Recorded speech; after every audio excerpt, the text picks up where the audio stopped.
Chapter 35. In the Misty School's meeting hall, the Misty Six Tigers and Zhang Chengyue were discussing the development of the faction and the meeting between Peng and the other factions on the 2nd of February. Peng was still sitting in his usual spot. He looked at his senior and junior brothers who had grown up together with him from the front.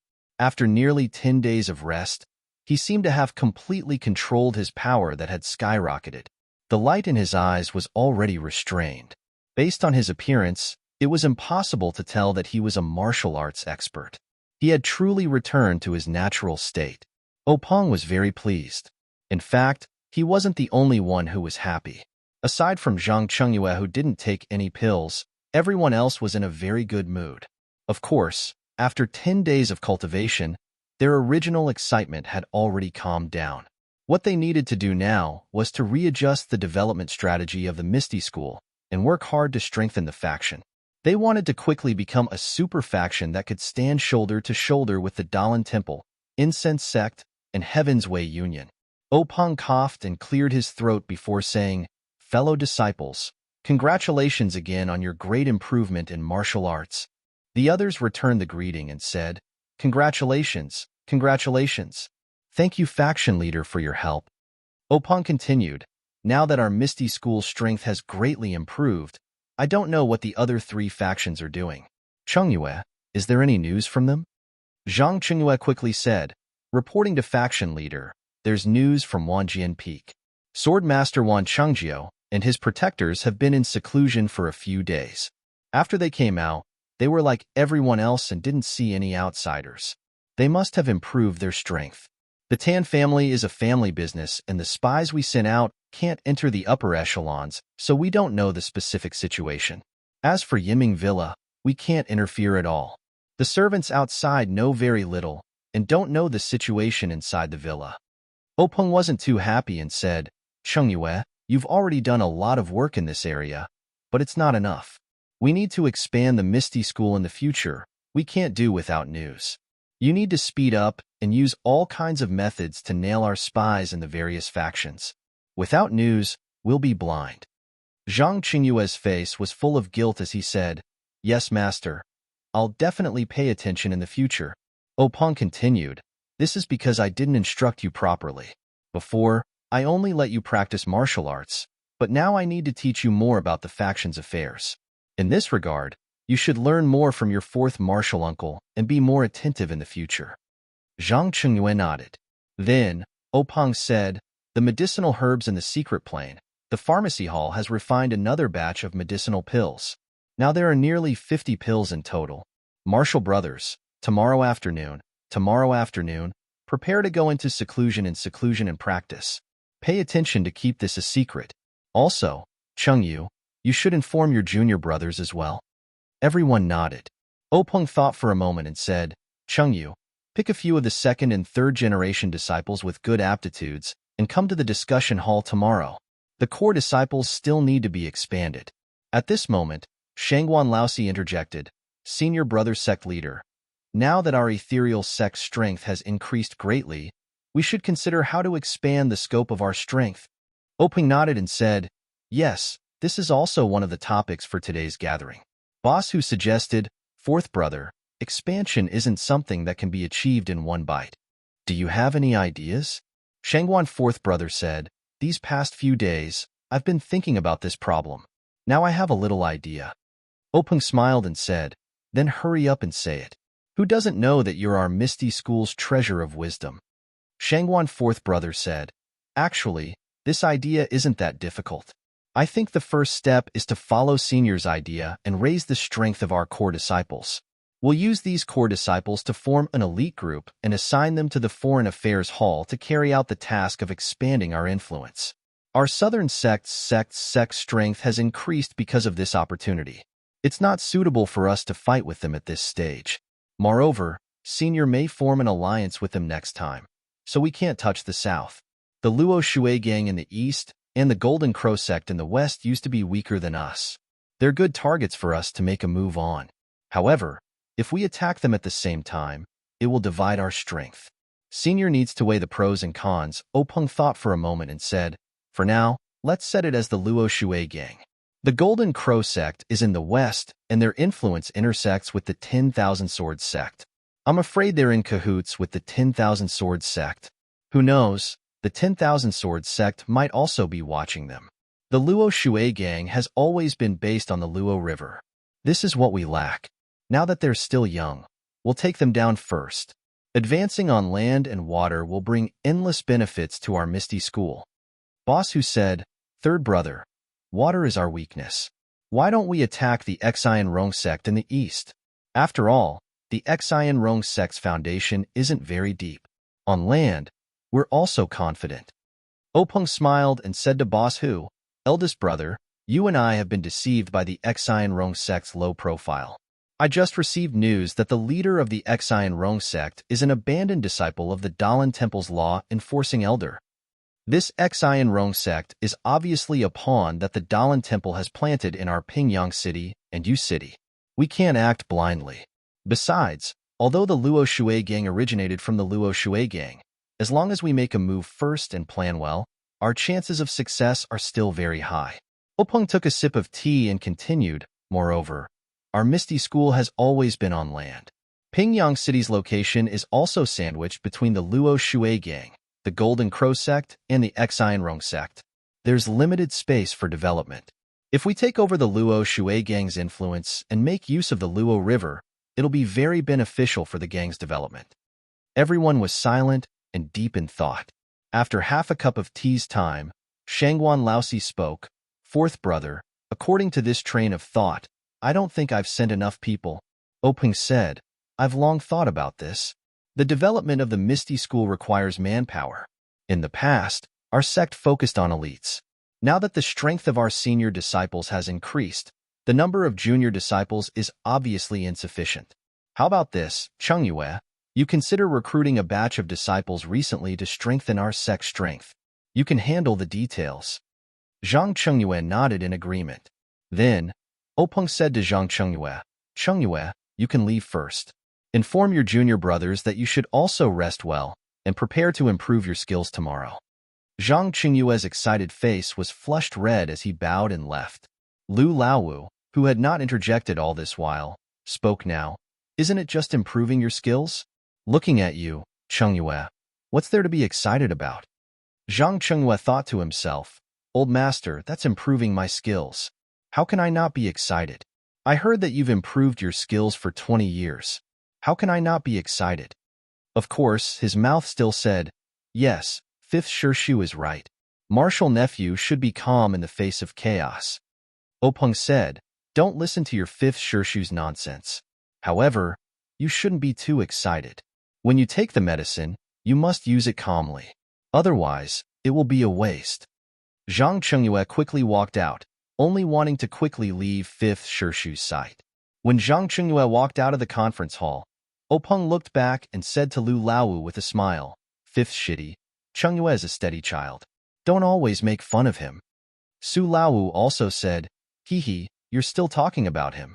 When Laowu took the bone-strengthening pill that day, wasn't he just as excited? When he came out, he drank with the stone cow. If he wasn't happy, how could he be so drunk?" Lu Laowu's face turned red as he argued, "I absorbed the medicine and was tired from cultivating. Otherwise, how could I not drink as much as the stone cow?" Everyone roared with laughter. Then, Openg sternly said to everyone, "Brothers, the medicine taken from the secret plane last time has been refined. In a few days, it will be the second day of the dragon raises its head. Our 4 sects have agreed to meet at Wudong Mountain. This time, we will discuss the next time we enter the secret plane to take the medicine. Perhaps we will discuss the alliance. What do you all think?" Shangguan Laowu said, "Senior, I think this alliance is unlikely." Openg said, "Why?" Shangguan Laowu explained, "Of course, Wan Jianfeng and our Misty School can form an alliance. We are all Jianghu gangs. We share fortune and misfortune together. However, Yiming Villa and the Tan family, although they are in Jianghu, they basically don't participate in Jianghu affairs. They have no reason and no strength to form an alliance with us." Openg touched his chin thoughtfully and said, "Of course, a superficial alliance won't work. Our 4 sects can't explain to other Jianghu sects in terms of development sphere of influence, and gang composition. If we announce an alliance, it will definitely attract the attention of other sections. At that time, we will lose more than we gain. I prefer a loose alliance, or an alliance between the 4 leaders, rather than an alliance between gangs. This way, we can share the secret of the secret plane and keep the news of the secret plane from leaking. Hu Laowu nodded and said, "This idea is good. The purpose of this alliance is only for the secret plane. It is separated from the interests of the gangs. Once any party leaks the news of the secret plane, the other 3 sects will kill them together." Openg smiled bitterly and said, "If the news is leaked, there will be no need for the other 3 sects to crusade. There will soon be a bloody storm in Jianghu. So, we must seize the time to strengthen our own strength."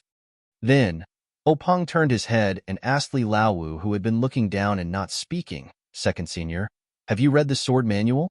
Li Laowu nodded and didn't reply. Openg didn't care and continued to ask, "How many of our Misty School's current disciples can change?" Li Laowu also shook his head.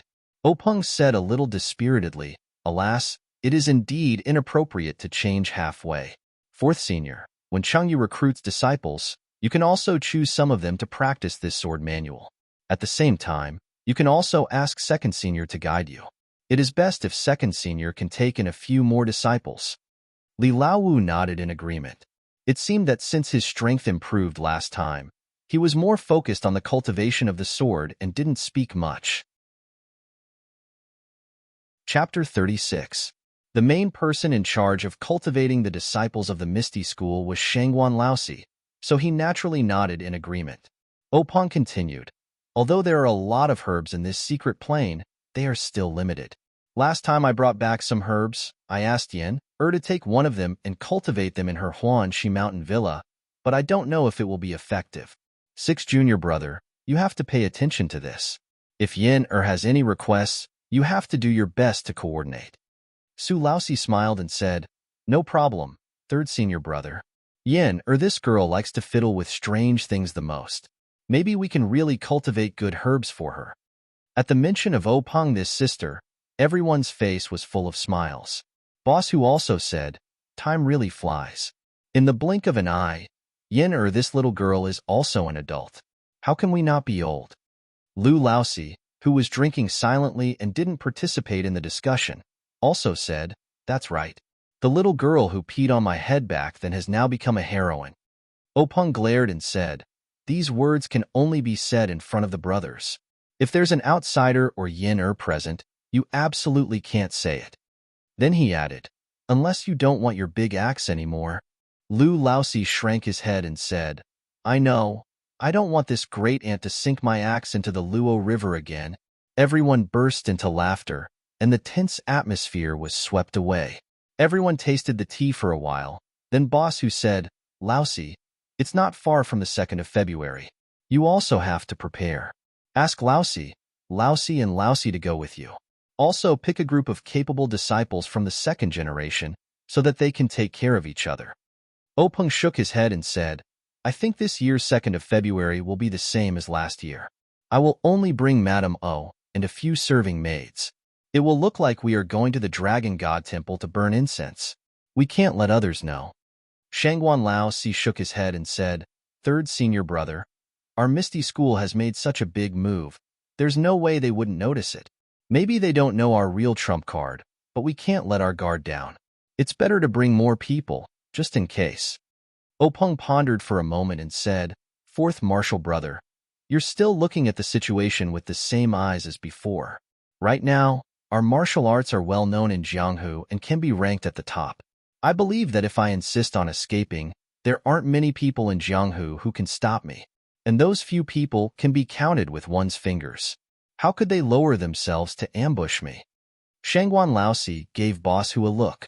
Boss Hu thought for a moment and said, "Laosan, what Laosi said makes sense. It's better to be safe than sorry. Jianghu is full of conspiracies and intrigues. Protecting yourself is the way to go. You're the face of our Misty School, so you can't afford to have any mishaps. How about this? Since you don't want to attract attention, then you don't need to bring too many people. Why don't you bring Laosi and the girls with you?" Before he finished, Openg didn't say anything. Instead, Lu Laowu applauded and said, "Big brother, that's a good idea. That Lao Si used to be a cart driver. After not driving for a few years, he's probably itching for a fight. Moreover, his body is now like an iron shield. He can block the hidden weapons for sister-in-law." Openg had no choice but to agree and said, "All right, then it's settled. I won't bring the second-generation disciples. They still need to improve their skills. Don't delay their development. As for those who don't improve their skills this time, it's useless for me to bring them along." Everyone saw that Openg had given in and didn't insist on it anymore. After arranging the sect's affairs, everyone dispersed. The candles in the meeting hall were extinguished. The dark hall was like an old man in his twilight years. He closed his eyes and fell into a deep sleep. Yu City was the main city of Yu Country. It was a few days' journey from Pingyang City. Openg set off early the next day. Since he was going to the Longshan Temple to offer incense, he had to be dressed to do so. He couldn't use his light body technique to travel alone. Just as Lu Laowu said, that Lao Si was an experienced cart driver. When he heard that he was going to drive the sect master's cart to Yu City, he got on the horse early and checked the condition of the cart carefully. Now, he was driving the cart smoothly and proudly on the road. He was enjoying it very much. Openg and Madame O sat in the cart. Although this cart was specially made by the sect, it was rare to see it so stable. Openg looked at the cup full of wine on the small table in the room.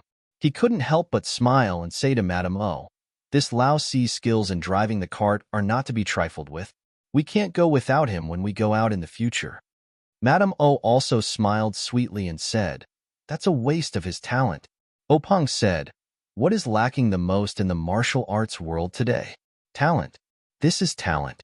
He has the ability to fight against 10,000 people and can drive so steadily. He's a compound talent.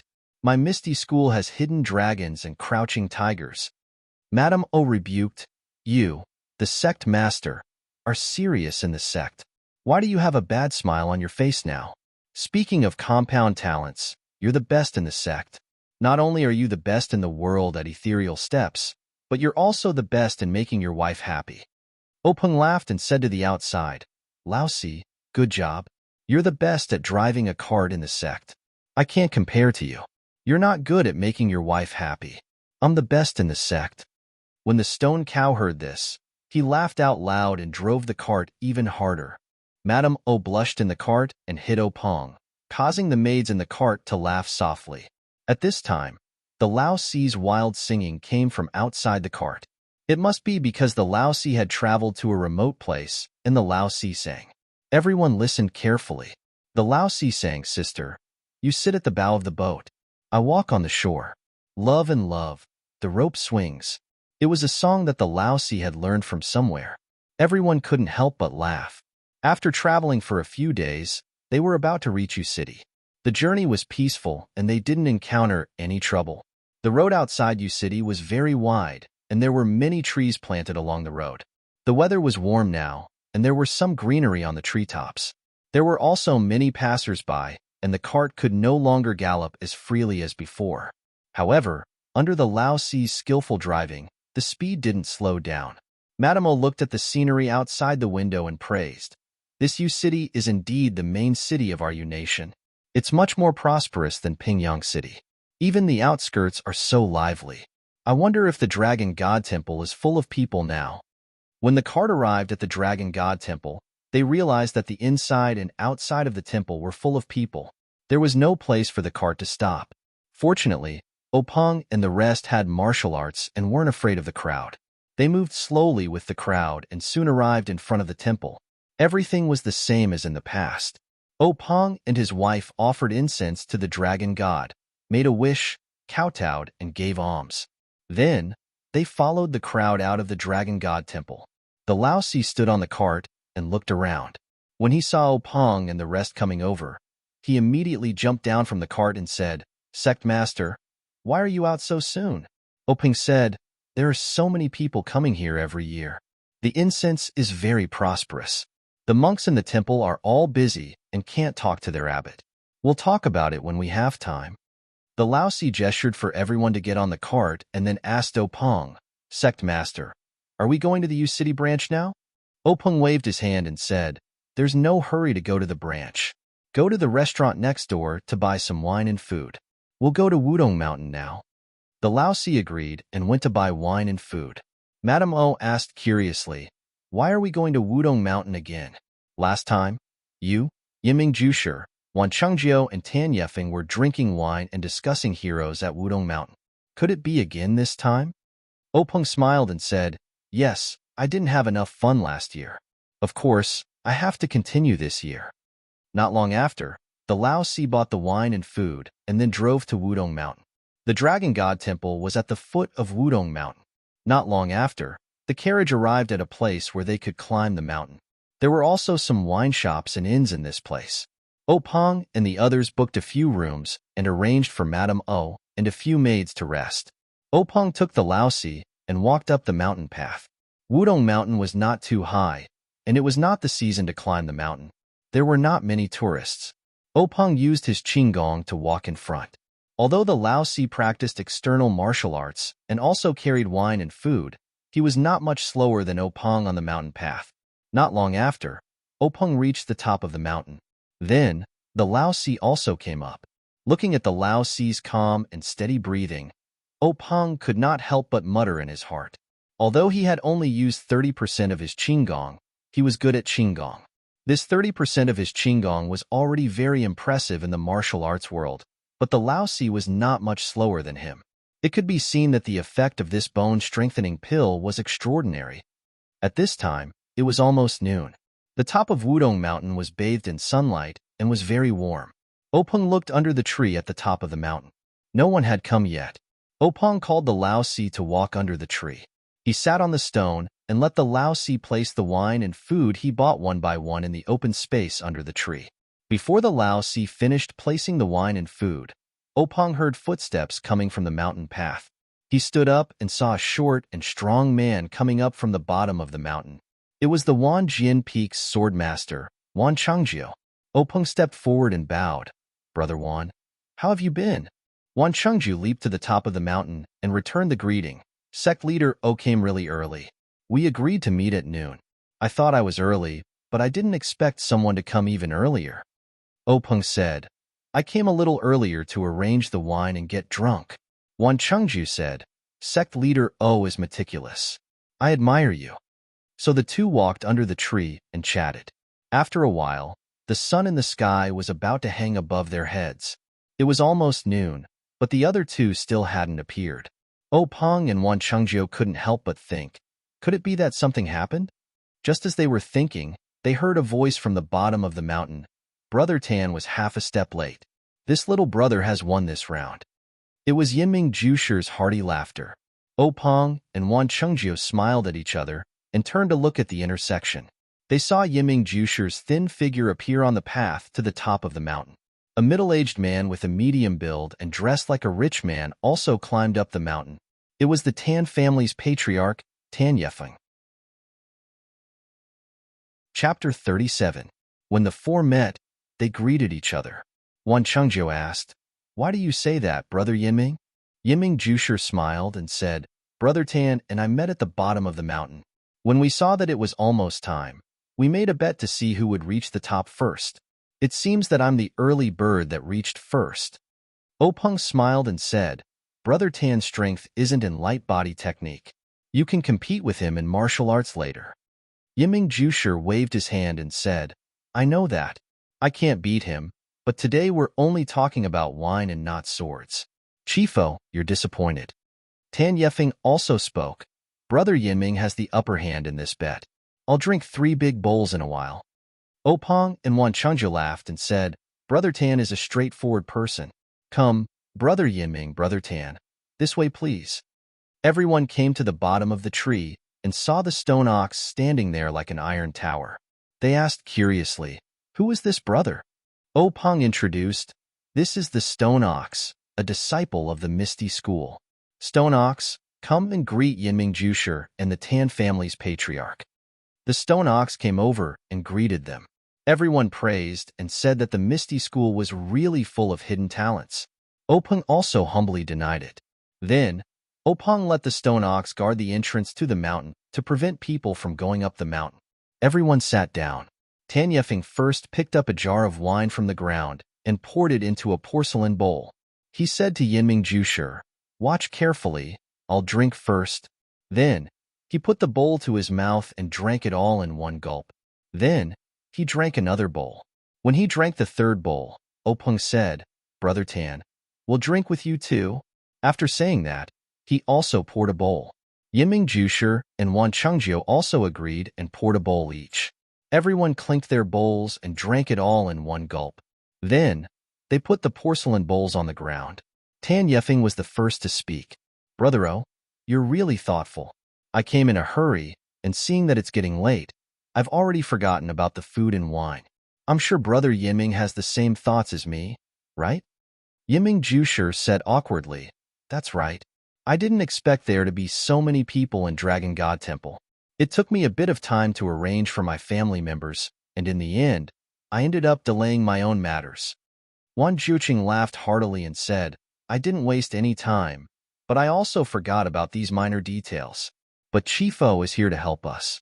It's fine as long as we have wine to drink. There's no need to say so much." Openg also said, "Brother Wan is right. It's fine as long as someone is prepared. Why should we care about who it is? Come, let's drink again." Everyone laughed heartily and drank another bowl. Tan Yefeng was the first to speak. "Everyone, although there aren't many tourists on Wudong Mountain right now, it's not like there aren't any. Letting the stone cows guard this intersection is only a temporary solution. I think we should return to the main topic and discuss things earlier. Once we've settled the important matters, how about we drink and chat merrily?" Yinming Jushi also said, "I have the same intention." Openg said, "Then how about we first confirm the next time we enter the secret area?" Wan Chengjiu also nodded in agreement. Tan Yefeng said, "But according to the booklet, we can only enter on the 15th of the first lunar month every year." Yinming Jushi said, "Brother Tan, don't worry. According to my speculation, the booklet said that we can only enter on the 15th of the first lunar month for two reasons. First, it's because of the formation formed by the jujube trees outside this secret area. A passage will only appear on the 15th of the first lunar month every year, allowing people to enter. Second, only the sunlight on the 15th of the first lunar month can accurately indicate the location of the entrance. Before I entered last time, I've already made marks on the two jujube trees near the entrance, so it shouldn't be difficult to find the location of this entrance. I've never heard of a formation in the martial arts world that can change with time. Moreover, there are so many days in a year, so the formation can only pass through on a specific day. This is too unbelievable. Brother Wan, Brother O, your faction has been passed down for a long time, and you've encountered many things in the martial arts world. Have you encountered such a thing?" Wan Chengjiu and Openg looked at each other and shook their heads, but Openg said, "Although we haven't encountered it, and the ancient books in the faction haven't recorded it, the formation is indeed lost in the martial arts world. We can't be sure that this formation doesn't have the function of a time limit." The four of them did not speak. After all, none of them had any attainments in formations. There was no such talent in the faction, and there might not even be such a person in the entire martial arts world. How could they make a decision? Tan Yefeng said, "Then there are only two ways now. One is to wait patiently until the 15th of the first lunar month next year, then organize people to enter. The other is to find time recently to send a few people to explore the path and see if we can enter. What do you think?" Wan Chengjiu said, "The matter of obtaining the treasure in the secret land is of great importance. There can't be the slightest mistake. Last time, we secretly sent the second-generation disciples there. Although we kept it a secret in advance and didn't leak the news, we can't guarantee that the other factions haven't heard of it. In order to keep it a secret, I suggest that we don't try it rashly without being absolutely sure. Otherwise, if the news is leaked, this secret land won't be the secret land of our four factions, but the secret land of the entire martial arts world." Openg also agreed and said, "There are no secrets in the martial arts world. Maybe our meeting at Wudong Mountain this time has already fallen into the eyes of someone with ulterior motives. Presumably, there are already people secretly watching us on this mountain."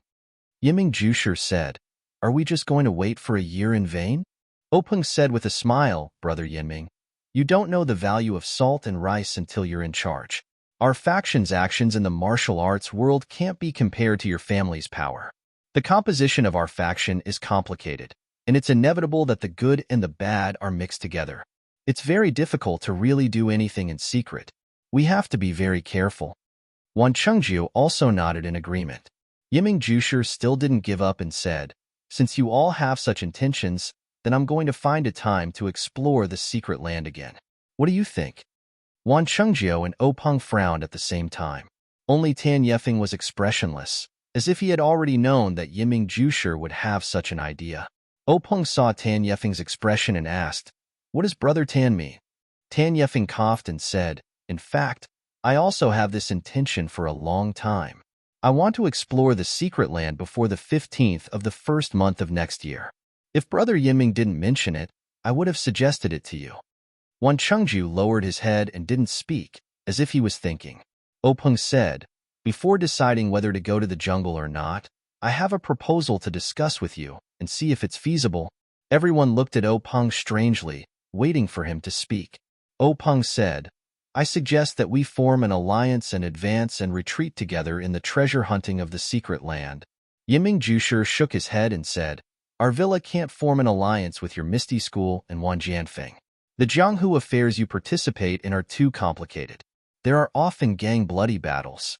After forming an alliance, it's not good for the development of our villa." Tan Yefeng also repeatedly agreed. Openg said with confidence, "You two have misunderstood. The alliance I'm talking about is a little different from the alliance I usually talk about. First, it's not an alliance between gangs. There's no need to participate in the Jianghu affairs between each other. Second, this alliance is purely an alliance between the four of us. Although the four of us can't share weal and woe with each other, we can form an alliance to advance and retreat together in the secret land and enjoy blessings together. Third, this alliance is limited to the secret land and doesn't involve other aspects. What do you think?" Wan Chengjiu said with joy, "Leader O really has a bright mind. This idea is good. Let's do it." Yiming Jusher and Tan Yefeng also smiled and agreed. So, Openg poured a porcelain bowl of wine, cut his finger with a sword, and dripped blood into the wine. The other three did the same. Openg took the porcelain bowl, shook it slightly, and drank a few mouthfuls. Then he handed it to Wan Chengjiu. Wan Chengjiu still drank it. Then Tan Yefeng and Yiming Jusher all drank the blood wine. Yiming Jusher smashed the porcelain bowl. Everyone laughed and said, "The alliance is a success."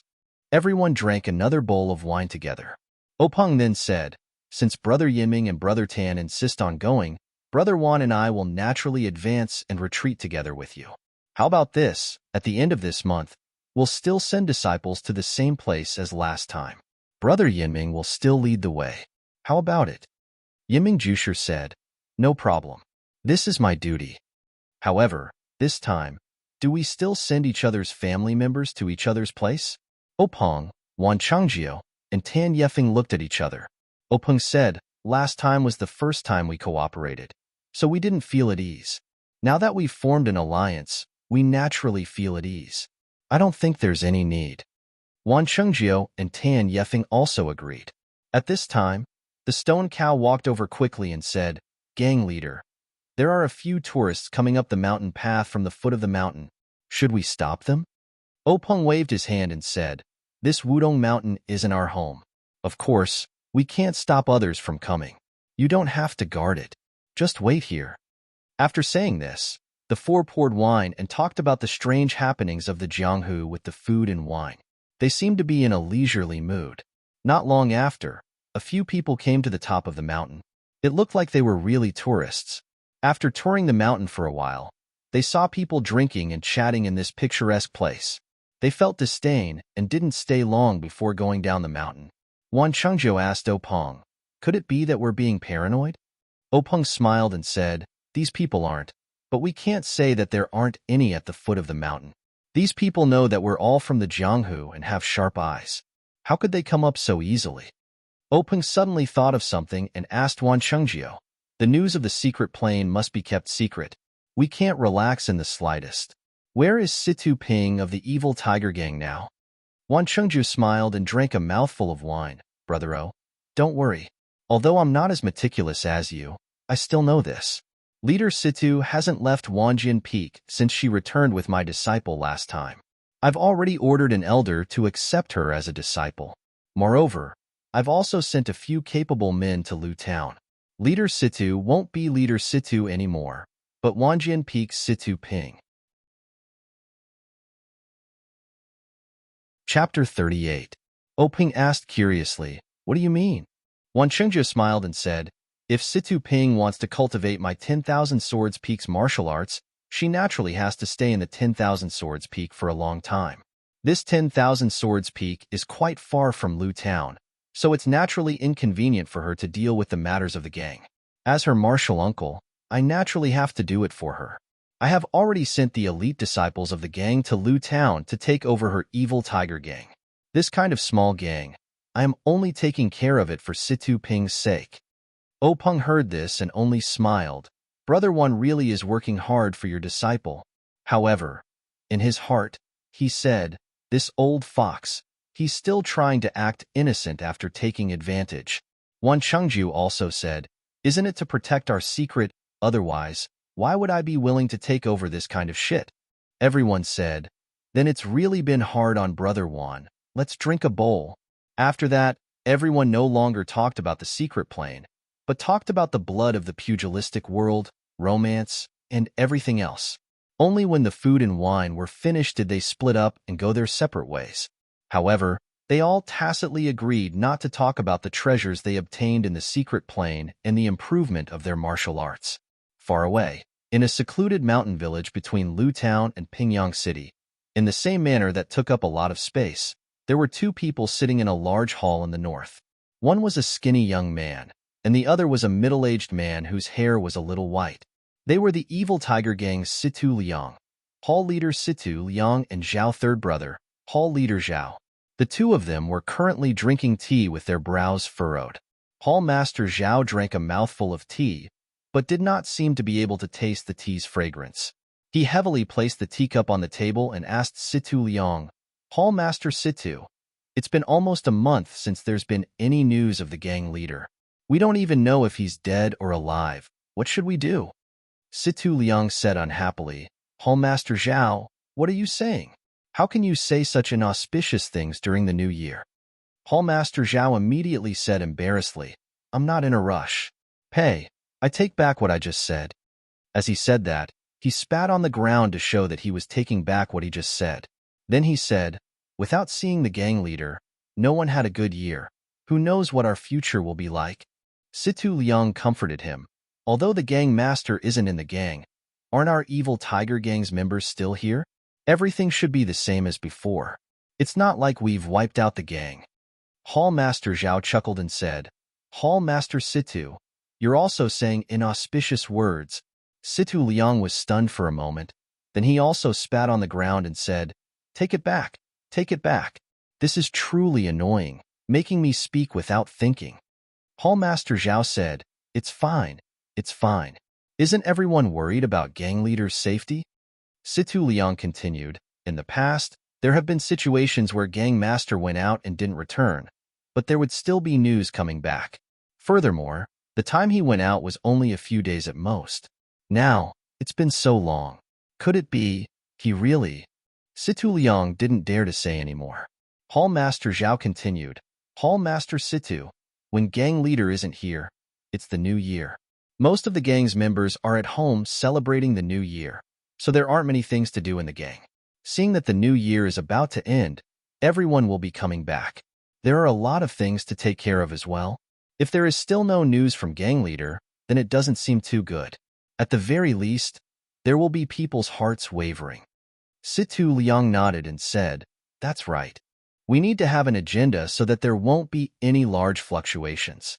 Just as they were talking, someone came to report, reporting to Hall Master, "There are 7 people rushing towards us from 10 li away. It seems like they're from Jianghu." Situ Liang was stunned. He looked at Hall Master Zhao and said, "At this time of the year, who could it be? The gang that we're on good terms with already came here before the new year. How could they know about this place if they're not familiar with it? Could it be that they're just passing by?" Hall Master Zhao said, "Perhaps. However, could it be that they're here to cause trouble for us? Situ Liang shook his head and said, the numbers aren't right. If they're here to cause trouble, how could a mere 7 people be a match for our entire evil tiger gang? Although most of the gang members aren't in the gang, there are still a few dozen of them. Hallmaster Zhao was also confused and said, then why are they here? Situ Liang said, let's just wait and see. We'll keep an eye on them first and see if they're here for us. However, we need to make preparations to welcome them. Someone, notify the brothers in the gang to make preparations to welcome the guests. Also, prepare signal fireworks. If there's a need, notify the brothers that aren't in the gang to come back and help. After half a cup of tea's worth of time, another person came to reporting to Hall Master Situ, those 7 people are about to reach the entrance of the village. There isn't a large group of people behind them. Situ Liang stood up and said to Hall Master Zhao, let's go. This road in our village only allows people to enter and not exit. It seems like they're here for our evil tiger gang. Hall Master Zhao also stood up and said, let's go. We're going to welcome the guests. These 7 people really did come quickly. When Situ Liang and the others arrived at the entrance of the manor, the sound of their horses' hooves could be heard. Looking from afar, the 7 people were all dressed in black and their faces could not be seen clearly. Only when they got closer could everyone see that the 7 people were of the same height, but they were all different. The one at the front was a young man with delicate features. He was as skinny as Situ Liang, but he carried a large sword on his back. They only saw them arrive at the entrance of the manor and dismount together. Their movements were very nimble and uniform. It was obvious that they had been trained for a long time. When they dismounted, 6 people stood there holding the reins without saying anything. The young man at the front threw the reins in his hands to the person beside him and walked forward himself. He bowed to Situ Liang on the stairs and said, may I ask if you are the evil tiger gang's Situ Liang? Hall Master Situ? Situ Liang also quickly bowed and said, that is me. May I ask who you are? The young man said with a smile, this one is Chu Xiangfeng of the 10,000 Swords Peak. I have come under the orders of my family's swordmaster to deliver news about your gang master, Situ Ping. When Situ Liang heard this, he was shocked. This 10,000 Swords Peak was not something the evil tiger gang could afford to offend. When did the gang master have any relationship with the 10,000 Swords Peak? He said with a smile, may I ask if Xiaoxiachu has any proof? Chu Xiangfeng did not get angry. He took out a token from his chest and handed it to Situ Liang. Situ Liang took it and looked at it. It was the gang master Situ Ping's token. He could not help but reveal a smile and said, it really is the gang master's token. Xiaoxiachu, please come in for a chat. Please. However, he did not return the token to Chu Xiangfeng. Chu Xiangfeng did not seem to mind. The group of 7 followed him into the manor. The horses were naturally given to the evil tiger gang to take care of as they entered the inner hall. In the main hall, everyone sat down as the servants brought in tea. Chu Xiangfeng did not pick up the teacup. Instead, he took out a letter from his chest and handed it to Situ Liang, saying, Gang Master Situ has not returned for many days. The gang must be very worried. This is a letter from Gang Master Situ to your honorable gang. Hall Master Situ, please open it. Situ Liang smiled as he received the letter. He opened it and looked at the contents. His calm face revealed a bit of shock. After reading it, he handed the letter to Hall Master Zhao, who was beside him. Hall Master Zhao was also very surprised. After reading it, he looked at Situ Liang and nodded slightly. Situ Liang turned around and said to Chu Xiangfeng, Xiaoxiachu, this token is correct. The words on the letter were also written by our gang master. However, the things in the letter are not things that we can immediately reply to. Can I ask Xiaoxia and the others to rest in our gang for a bit and discuss it with us? Chu Xiangfeng said, Of course. However, I ask Hall Master Situ to reply to us as soon as possible.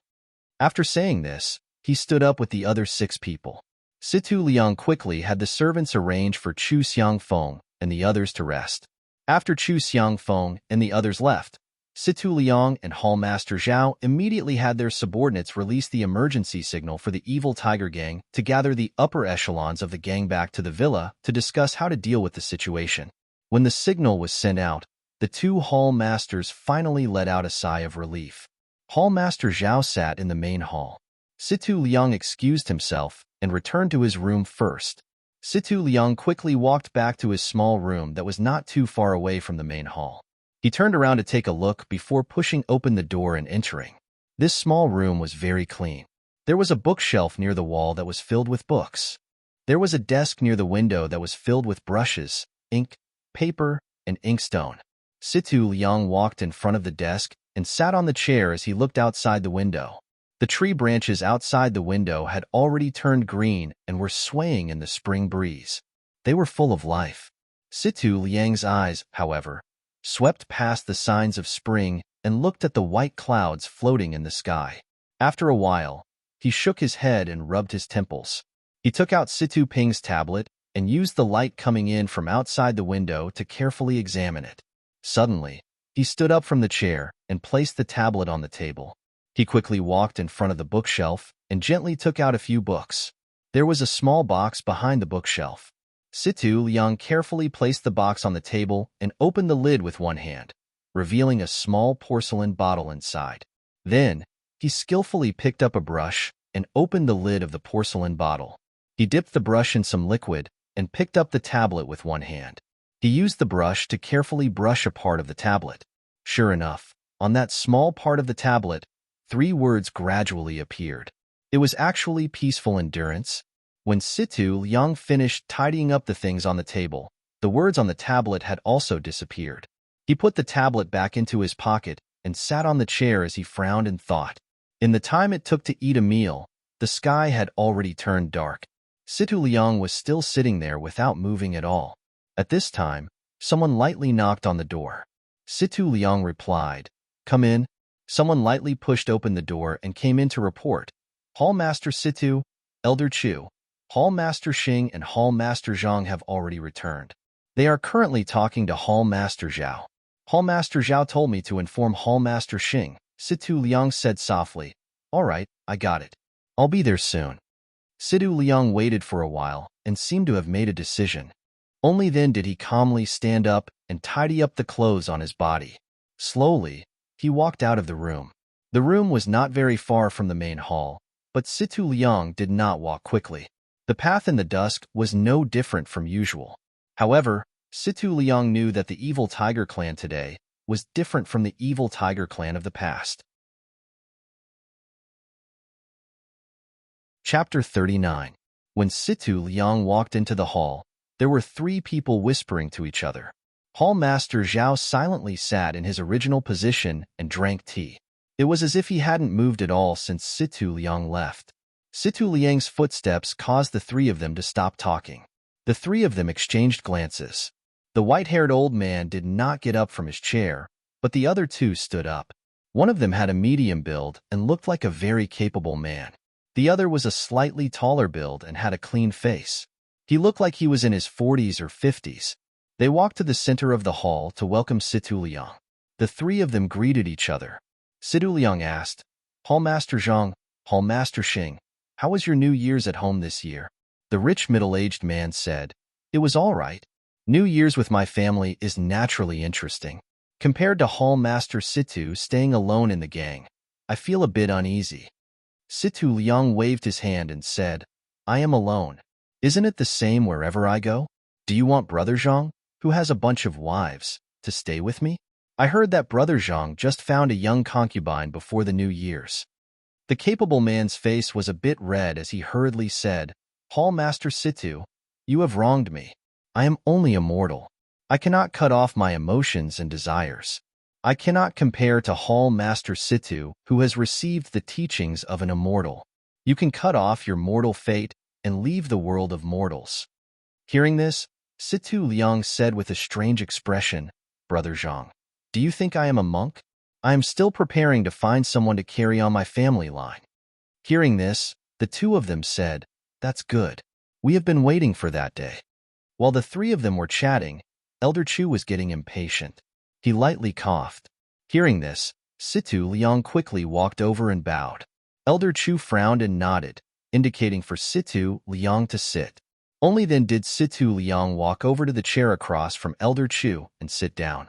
Before he could sit down, Elder Chu impatiently asked, "Little Liang, is there any news about Ping?" This Elder Chu was an elder in the gang. He had basically watched Situ Ping and Situ Ping grow up.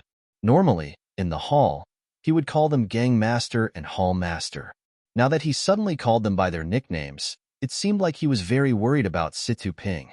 Situ Liang's heart warmed up, and he hurriedly said, "Elder Chu, my cousin is fine. She is just temporarily unable to return to the sect." Hall Master Xing also asked, "What is going on here? Gang leader has always been a steady person. Something must have happened this time. When I asked old Zhao just now, he wouldn't say anything no matter what. He wanted to wait for you. Hurry up and tell us. Don't keep us in suspense." Situ Liang nodded and took out the letter from his bosom. He stood up and handed it to Elder Chu. Elder Chu took out the letter and read it carefully. His brows furrowed deeper and deeper. After that, Hall Master Xing and Hall Master Zhang also carefully read the letter.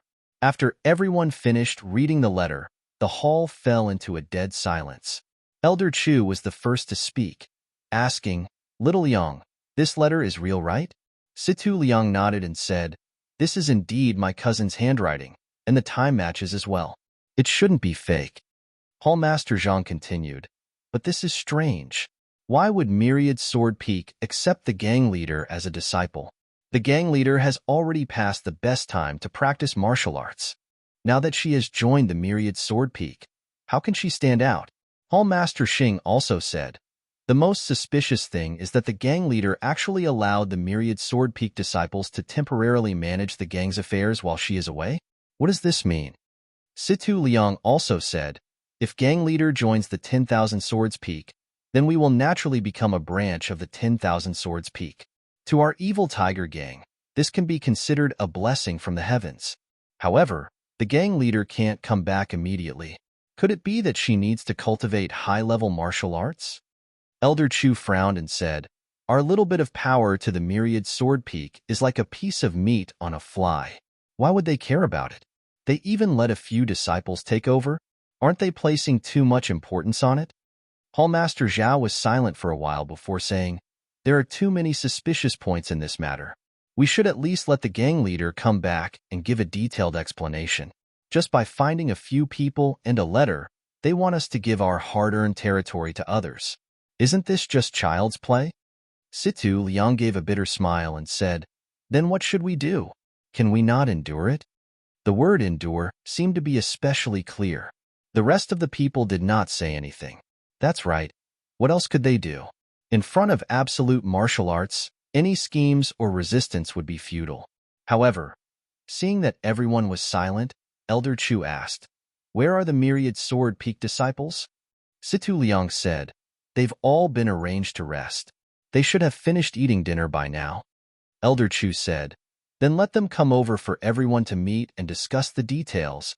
Situ Liang nodded and sent people to invite Chu Xiangfeng and the others. Not long later, the 7 people from the Myriad Sword Peak arrived at the main hall. The people from the evil tiger gang came forward to greet them. After greeting each other, they sat down. Elder Chu said warmly, "Xiao Chu, we are in a remote area here and are lacking in things. I wonder if you can get used to it?" Chu Xiangfeng quickly said, "Elder Chu is too courteous. My generation has traveled the Jianghu, and it is normal for us to sleep in the wilderness. There is nothing we can't get used to in your gang."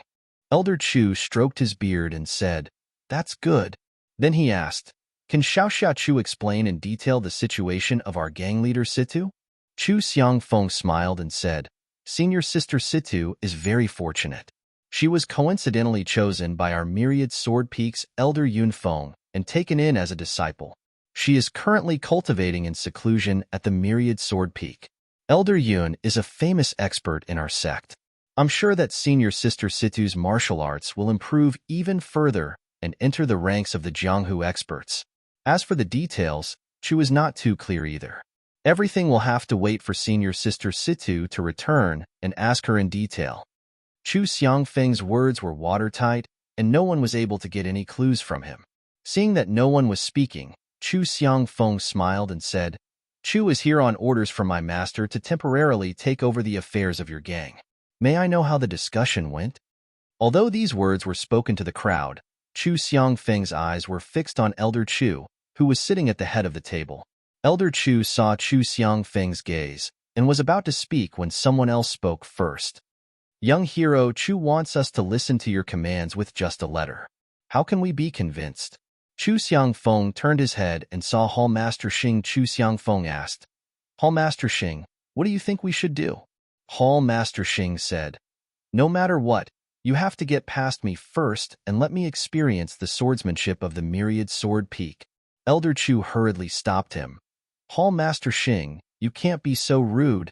Chu Xiangfeng replied, "It's fine. It's a little inappropriate for us to make your faction obey our orders so easily. Since that's the case, I'll spar with Hall Master Xing for a bit. I'm sure that you'll be convinced of our superiority." Situ Liang hurriedly said, "Xiao Chu, Hall Master Xing, since we're all on the same side, let's not go to the practice field. Let's spar in the hall and not harm each other. Is that all right?" The two of them nodded in agreement. Hall Master Xing shouted to the outside, "Bring my weapon over." Not long after, someone brought in a steel spear that was 8 zhang long. It was Hall Master Xing's famous weapon. Hall Master Xing received the spear with one hand and shook it forcefully. The tip of the spear drew a few arcs in the air, and the long body of the spear emitted a woo-woo sound. The members of the evil tiger gang couldn't help but think to themselves, even though Hall Master Xing's figure has become chubby, he hasn't dropped his martial arts. In contrast, the members of the myriad sword peak didn't seem to have noticed the commotion at all. Chu Xiangfeng unsheathed the large sword on his back and walked to the center of the hall with one hand. Hall Master Xing looked at Chu Xiangfeng and muttered in his heart. There were many swordsmen in the pugilistic world, but it was rare for one to use such a large sword. Furthermore, it seemed that the sword was quite heavy, and Chu Xiangfeng was able to carry it with one hand. While Hall Master Xing was deep in thought, Chu Xiangfeng spoke up. "Hall Master Xing, please." Hall Master Xing didn't stand on ceremony and said, "Very well. Xiao Chu, watch my spear." After saying those words, Hall Master Xing leaped forward and thrust his spear toward Chu Xiangfeng's heart. Chu Xiangfeng didn't seem to be in a hurry. He waited until the tip of the spear was right in front of him before taking a step forward and twisting his waist. Still holding his sword with one hand, he lifted it up along with the tip of the spear. Hall Master Xing immediately felt a powerful force coming from the tip of the spear, and his body couldn't help but sway to the side. Thus, he stomped his foot and stabilized himself with a movement technique. Just as he was about to take a breath to regain his balance, he saw Chu Xiangfeng making use of the momentum of the sword to leap into the air. After reaching an extremely high point, he grabbed the hilt of his sword with both hands and swung it down toward Hall Master Xing. Hall Master Xing was shocked. He only knew how to stab and hack with a sword, but who would have thought that someone would actually use it as a saber? Grabbing the tip of the spear with both hands, Hall Master Xing raised his heaven-burning form to meet the attack head-on. In the blink of an eye, the sword and the spear collided, and a loud quang-dang sounded. Chu Xiangfeng's sword bounced off the shaft of the Damascus steel spear, and Hall Master Xing was forced to retreat 3 steps. Barely managing to stabilize himself, Hall Master Xing saw Chu Xiangfeng swinging his sword once more, making use of the momentum from the rebound to slash at him once more. Hall Master Xing couldn't help but feel bitter. There was no time for him to change his stance, so he could only raise his heaven-burning form to meet the attack head-on. However, with another quangdang, Chu Xiangfeng's sword bounced off the shaft of the Damascus steel spear. This time, however, Chu Xiangfeng didn't follow up with another move. Instead, he stood there leisurely with the tip of his sword pointed toward the ground as he stared at Hall Master Xing. On the other hand, Hall Master Xing was forced to retreat 4 steps. This time, he wasn't able to hold onto the Damascus steel spear anymore. His legs went soft, and he fell to the ground. Unable to hold on to the Damascus steel spear in his hands anymore, he tossed it aside. When Hall Master Xing finally stood back up, He realized that the webbing between his thumb and forefinger had been torn. A wave of fear welled up in his heart as he muttered, "I wonder how much strength is hidden in that skinny body of his. What a godly strength. It's fortunate that it was a sparring session, or else I would have been killed by the other party's attack." Seeing the ashen expression on Hall Master Xing's face, Chu Xiangfeng clasped his fist and said, "I admit it." Hall Master Xing returned the gesture and said, "I'm impressed." Chapter 40. The exchange between the two could not be said to have happened in an instant, but it had only taken a few breaths of time for victory and defeat to be decided. This caused the jaws of the evil Tiger Gang members to drop to the ground. On the other hand, the 6 people from the 10,000 Swords Peak had normal expressions. From their point of view, this was completely normal. Hall Master Xing sat on the chair with an ashen face, as if he had not yet recovered from the shock. Situ Liang and the others did not go up to comfort him. Their minds were also quickly turning. They originally felt that they had no choice but to accept the 10,000 Swords Peak, sending someone to take over the evil Tiger Gang, but when they saw that it was a youngster, they naturally wanted to give him a show of strength so that he would not look down on the evil Tiger Gang. This way, when the authority of the gang leader was distributed, they would have an advantage. So when Hall Master Xing raised his objection, no one stopped him and instead chose to watch from the side. However, the result was too unexpected. In just 3 moves, Hall Master Xing was defeated. Thinking back to Chu Xiangfeng's 3 moves, the timing of the moves was very clever. Each move was something that Hall Master Xing had no choice but to take on. The positions of the moves were not too tricky and were even wide open. However, the most important thing was the strength of the moves and the power contained in the large sword. It was something that Hall Master Xing could not compare to. It was a great coincidence. If it had been anyone else from the evil Tiger Gang that went up, they would also have had the same result. No wonder the evil Tiger Gang only sent 7 people. These 7 people were equivalent to half of the evil Tiger Gang. Seeing the evil Tiger Gang members' uncertain expressions, Chu Xiangfeng did not give them too much time to think. He held the large sword in his hand and said loudly, "Everyone, if there is anyone else who has objections, please stand up and speak." Situ Liang and the others exchanged glances.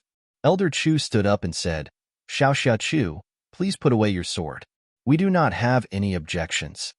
Chu Xiangfeng saw Elder Chu speak, so he put his large sword back on his shoulder. However, he did not return to his seat. Instead, he looked at the evil Tiger Gang members and asked again, "Does anyone have any objections to my 10,000 Swords Peak temporarily taking over the evil Tiger Gang?" Situ Liang and the others all said, "Yes, we will follow the gang leader's orders and listen to 10,000 Swords Peak Xiao Chu." Then, Situ Liang invited Chu Xiangfeng to take a seat, saying, "Clan Master Chu, please take a seat. We will listen to Clan Master Chu's orders." Chu Xiangfeng wasn't polite. He walked to a chair in the front of the hall and sat down. He then said to the evil Tiger Gang members, "Everyone, please sit." Thus, everyone sat back down. Chu Xiangfeng said, "Everyone, please do not have any misgivings. I am following my sword master's orders to temporarily take over the evil Tiger Gang. All matters will be handed over to clan leader Situ once she returns.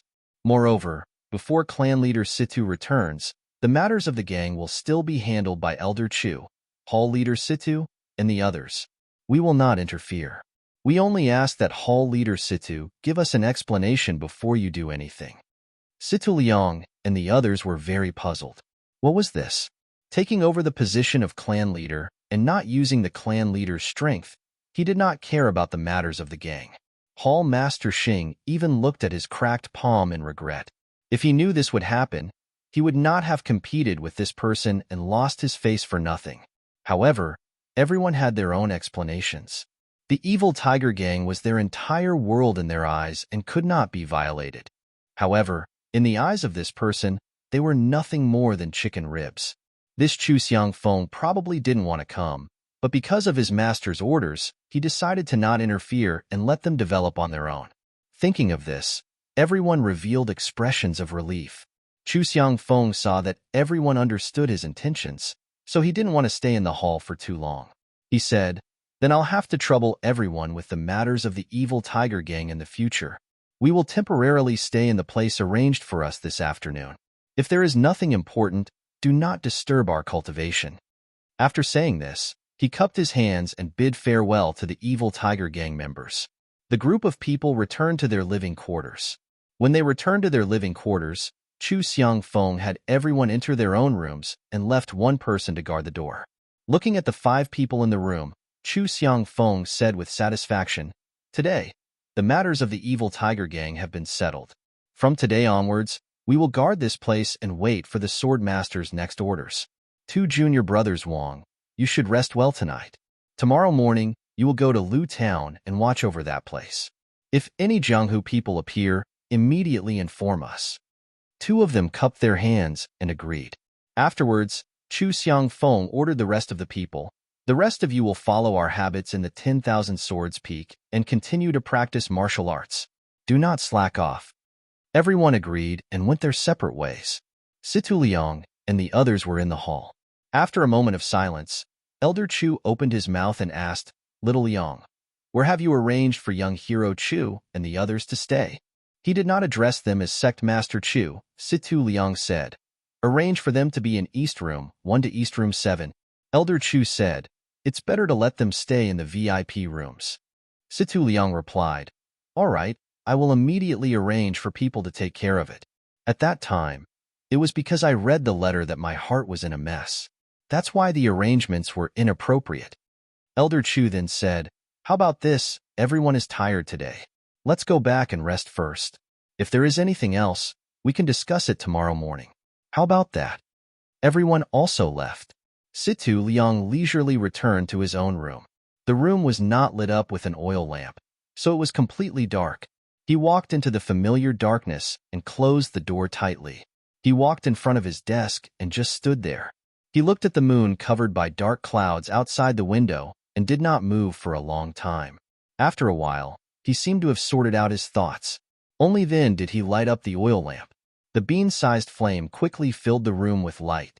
Situ Ping picked up a pen and paper and carefully wrote a letter with very small handwriting. Then, he carefully rolled it into a small paper stick and placed it into a metal ring. Following that, he took out 2 empty metal rings and placed 2 small paper sticks into them. Then, he placed the 3 metal rings into his pocket. Only then did he blow out the oil lamp and walk out of the room. After Situ Liang walked out of the room, he did not walk far away. Instead, he walked into a slightly bigger room right next to his room. When he opened this room, he could hear the gulyulu sounds of pigeons. So this was a place to raise carrier pigeons. He walked to the innermost corner with familiarity. From a pile of pigeon cages, he found 3 slightly smaller ones and opened them one by one. He took out the metal rings from his pocket and very skillfully put them on the ankles of the 3 pigeons. Finally, he took the 3 cages and walked to the window. He opened the window and opened one of the cages first. He then released a pigeon. That pigeon flew in the air and circled around a bit before landing on the windowsill. It seemed like it did not want to fly out. However, Situ Liang grabbed the pigeon and threw it into the air again. This time, the pigeon circled around a bit before flying out in one direction. Situ Liang did not immediately release the second pigeon. He waited quietly for the time it took to brew a cup of tea. When he did not hear any movement, he released the second pigeon. After the second pigeon flew away, he released the third pigeon. The 3 carrier pigeons all flew towards the same place. In the pitch-black night, they carried some sort of mysterious mission. Chu Xiangfeng and the others' rooms were quite a bit of distance away from Situ Liang's room.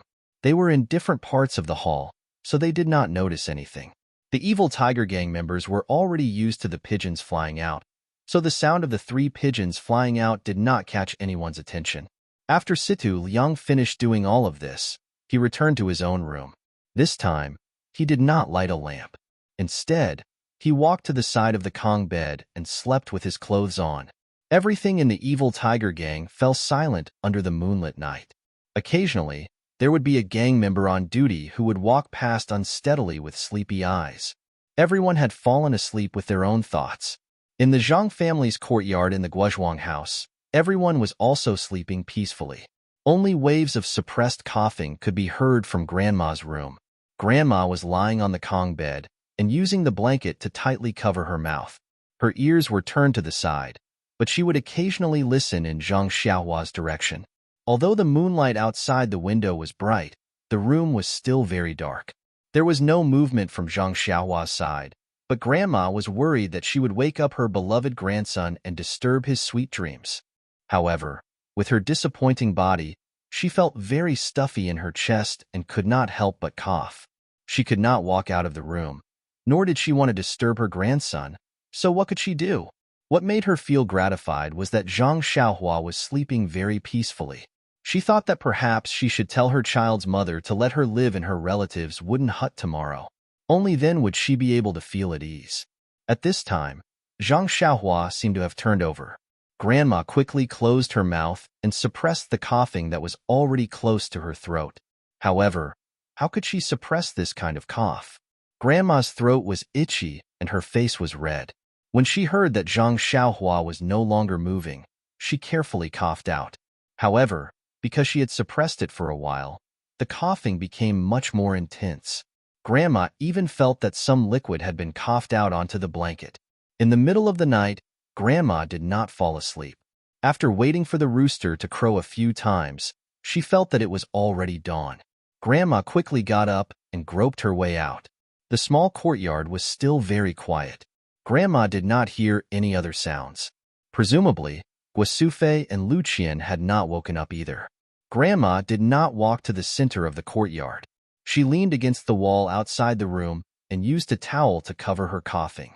After the time it took to eat a meal, Grandma heard the door to the central room creak open. Someone came out from inside. Then, she heard Guasufei's voice. "Mother, why are you up so early? It's cold outside." Guasufei walked over and wanted to help Grandma back to the room. However, Grandma refused to go back and said, "I'm always coughing. I'm afraid that I'll wake Xiaohua up." Guasufei's eyes immediately turned red and said, "Then, Mother, come to the central room first." She helped Grandma to the central room. At this time, Lucian also got up. She was also very surprised to see Guasufei supporting Grandma. She quickly opened the door to the central room and let the two in. Listening to Grandma's continuous coughing, she could not help but think, "I don't know if this spring water really works. Grandma's condition is getting worse."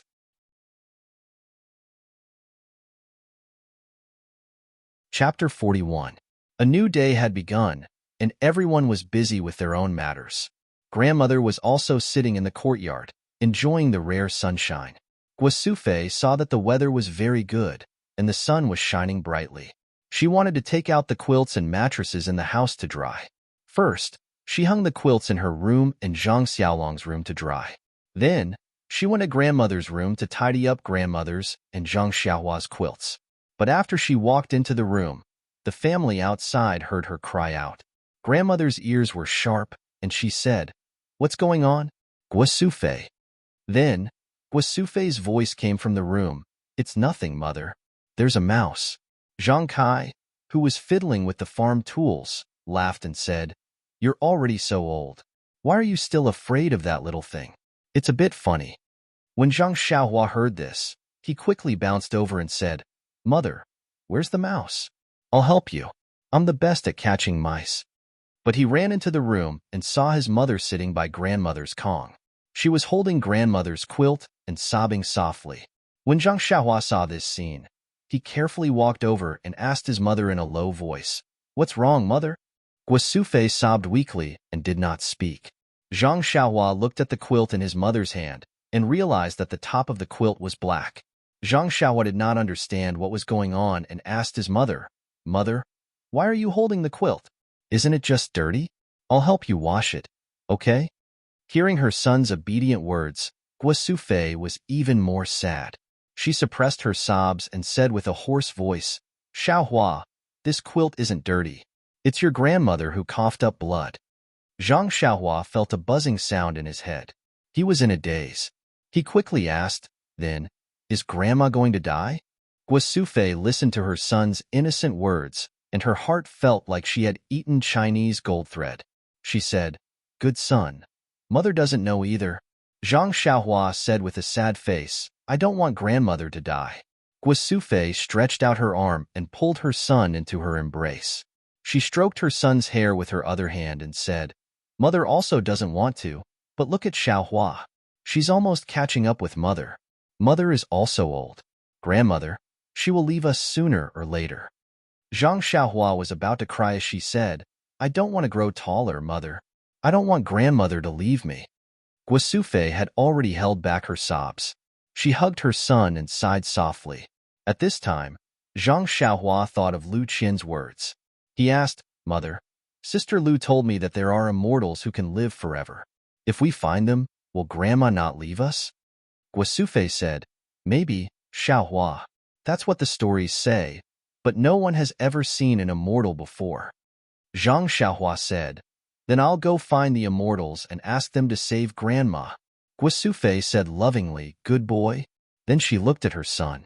Looking at his clear eyes and anxious expression, she said, No one knows where the immortals are.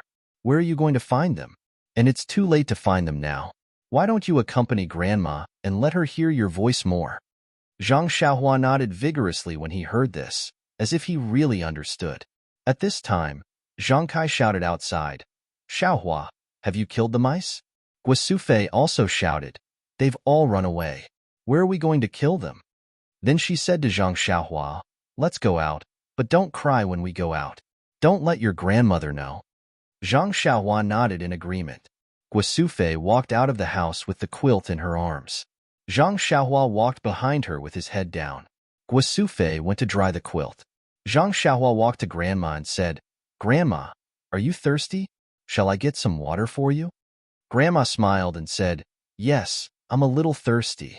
Xiaohua, go get some water for Grandma. You're so obedient. Be careful not to burn your hands. It seemed that in Grandma's heart, Zhang Xiaohua was still a 4 or 5-year-old child. Zhang Xiaohua went into the house to get water for Grandma. Guasufei originally wanted to dry Grandma's quilt in a slightly hidden place. But after thinking about it, she took a basin and wanted to wash the blood off the quilt first. Lu Qian saw that Guasufei wanted to wash the quilt and hurried over to help. When she saw the stain on the quilt, she was also stunned. Guasufei saw that Lu Qian saw it. She thought for a moment and said in a low voice, Go and call Xiaolong and the others over. Quietly. Lu Qian nodded and went over to signal a few people to come over. When everyone came over and saw the stains on the quilt that Guasufei had placed in the basin, they all stopped talking. The warm sunshine just now couldn't warm their hearts even a little at this moment. Zhang Xiaohua brought the water to Grandma. She first tasted the water with her mouth before putting it in Grandma's hand. Grandma took the water and drank a mouthful. There was a smile on her face as if she was drinking sweet honey water. Grandma took a long breath and coughed a little. When everyone saw this scene under the sun, their hearts were warm. The coldness in their hearts had long been driven away. Everyone seemed to know what they should do. They all walked back to Grandma's side and sat around her. While they were busy with their own things, they looked at their beloved family members. They wanted to imprint her voice and smile deeply in their hearts. Grandma didn't know what others were doing. She just sat in the chair at ease, basking in the warm sunshine. A comfortable smile stayed on her face. She was very peaceful and happy. Guasufei was busy washing the quilt and drying it. She also sat beside Grandma and said softly, Nyangqin, what do you want to eat for lunch? I'll make it for you. Grandma thought for a moment and said, Make streaky pork? Guasufei said strangely, Nyangqin, you don't usually eat such greasy food? Grandma said, I'm hungry today. I want to eat some. Guasufei said, Okay, I'll go to the village entrance to buy some meat later. Zhang Xiaolong immediately said, Nyangqin, I'll go. I should go out more. Guasufei agreed. Lu Qian also said, I'll go with you. Don't always carry heavy things with your arms. Be careful not to have problems again. Zhang Xiaolong said with a smile, It's enough to buy 2 caddies of meat. How can I not be able to carry it? Lu Qian smiled and didn't say anything. So the two went out together. Grandma narrowed her eyes and guessed that Zhang Xiaolong and them went out. Then she said to Guasufei, Sufei, I want to tell you something. Guasufei said, Okay, Nyangqin, wait a moment. I'll get you a cup of water to moisten your throat. Guasufei poured another cup of water for Grandma.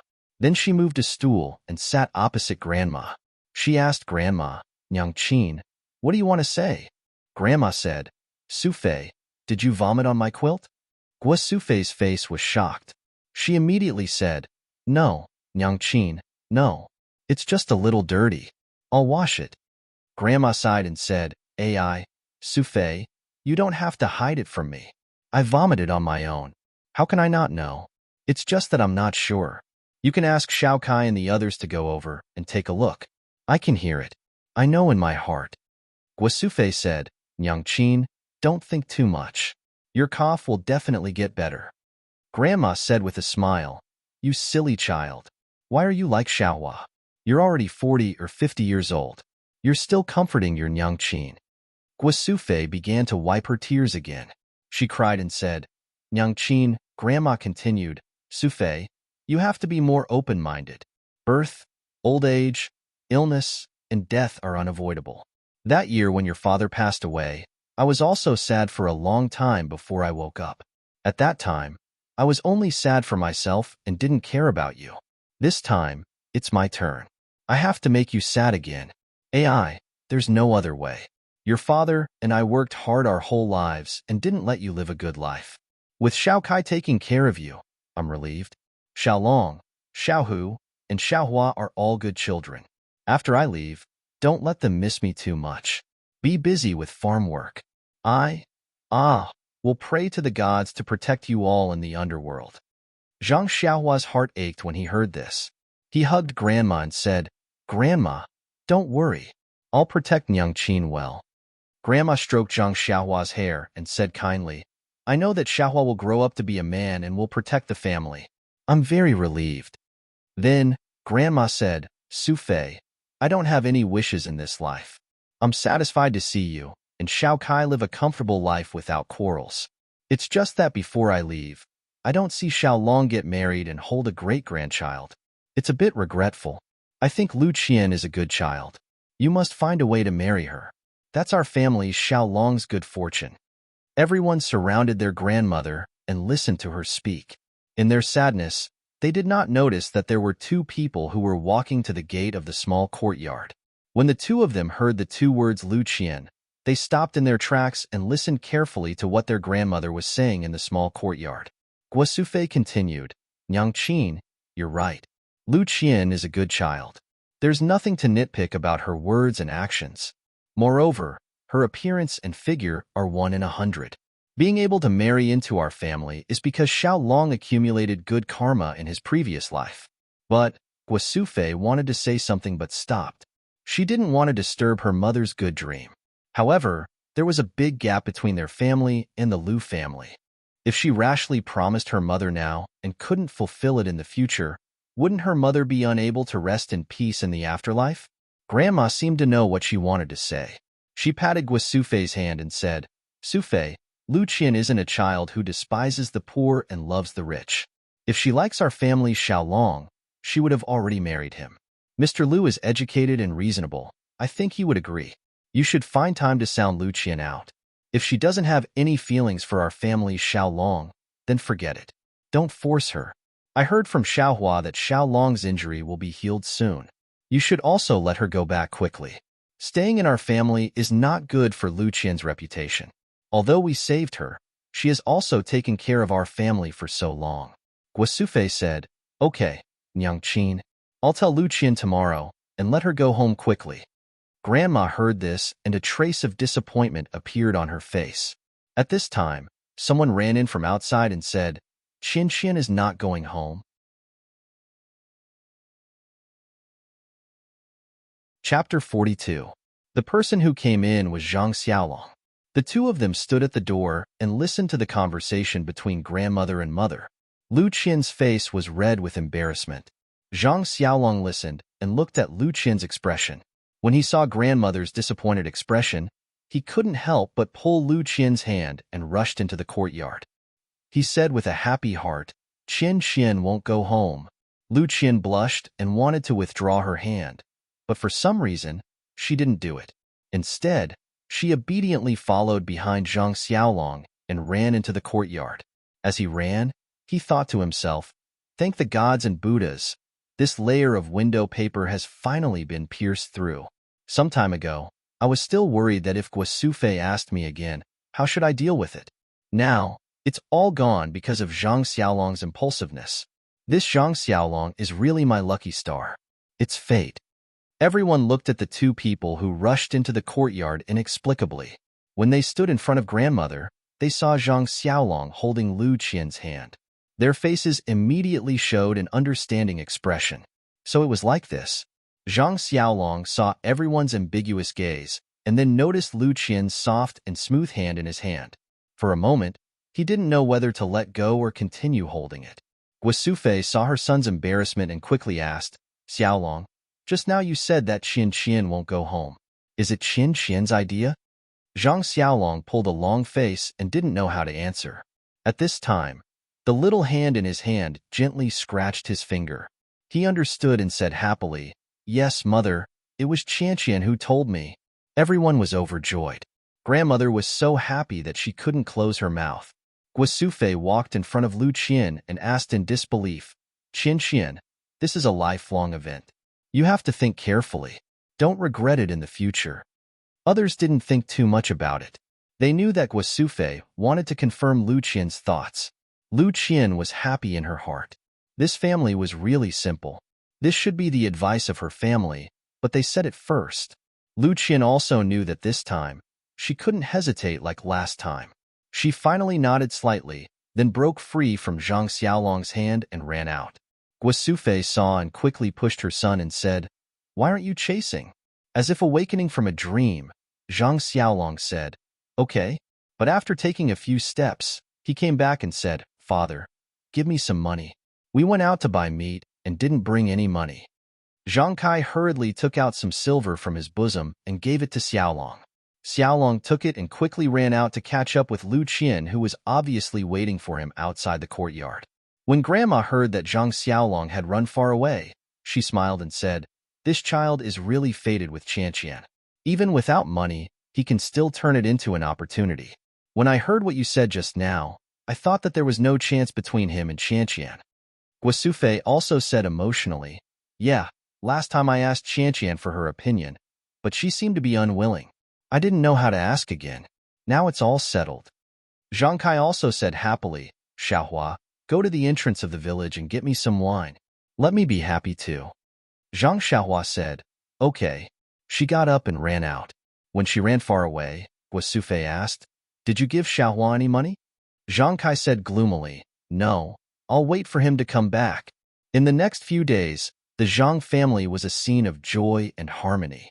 Lu Qian would slightly blush when she saw Zhang Xiaolong and deliberately avoid him. Zhang Xiaolong would also be inexplicably at a loss and made a lot of jokes. The family looked at the awkwardness between the two and shared the sweetness of their love. Grandma's expression was also very good, but she was getting thinner day by day. After not seeing her for a few days, she could feel that she had lost a lot of weight. Guasufei was happy for her son and sad for her mother. Others couldn't understand Grandma's situation, but Zhang Xiaohua could feel that Grandma's situation was not good. One day, he couldn't help it and secretly pulled Guasufei and said, Mother, I want to talk to you about something. Guasufei was very puzzled by her youngest son's actions and said, what trouble did you get into? Why are you so sneaky? Zhang Xiaohua said angrily, Mother, when did I get into trouble for you? Guasufei touched his head and said with a smile, then what's the matter? Zhang Xiaohua said sadly, Mother, I can feel that something is floating away from Grandma's body. It floats away a little, Grandma is a little thinner, and I also feel that there is not much of it left on Grandma's body. Guasufei said angrily, you child, what nonsense are you talking about? Zhang Xiaohua argued, that's right, Mother, I really feel it. I told Sister Qian before, and she believed me. What did Sister Qian say? Guasufei asked curiously. Sister Qian said that it's because Grandma loves me the most, and I care about Grandma the most, so I can feel her physical condition. But she said that it's not easy to explain. Anyway, some close relatives can know. Zhang Xiaohua answered seriously. When Guasufei heard this, she left Zhang Xiaohua and hurried to find Zhang Kai.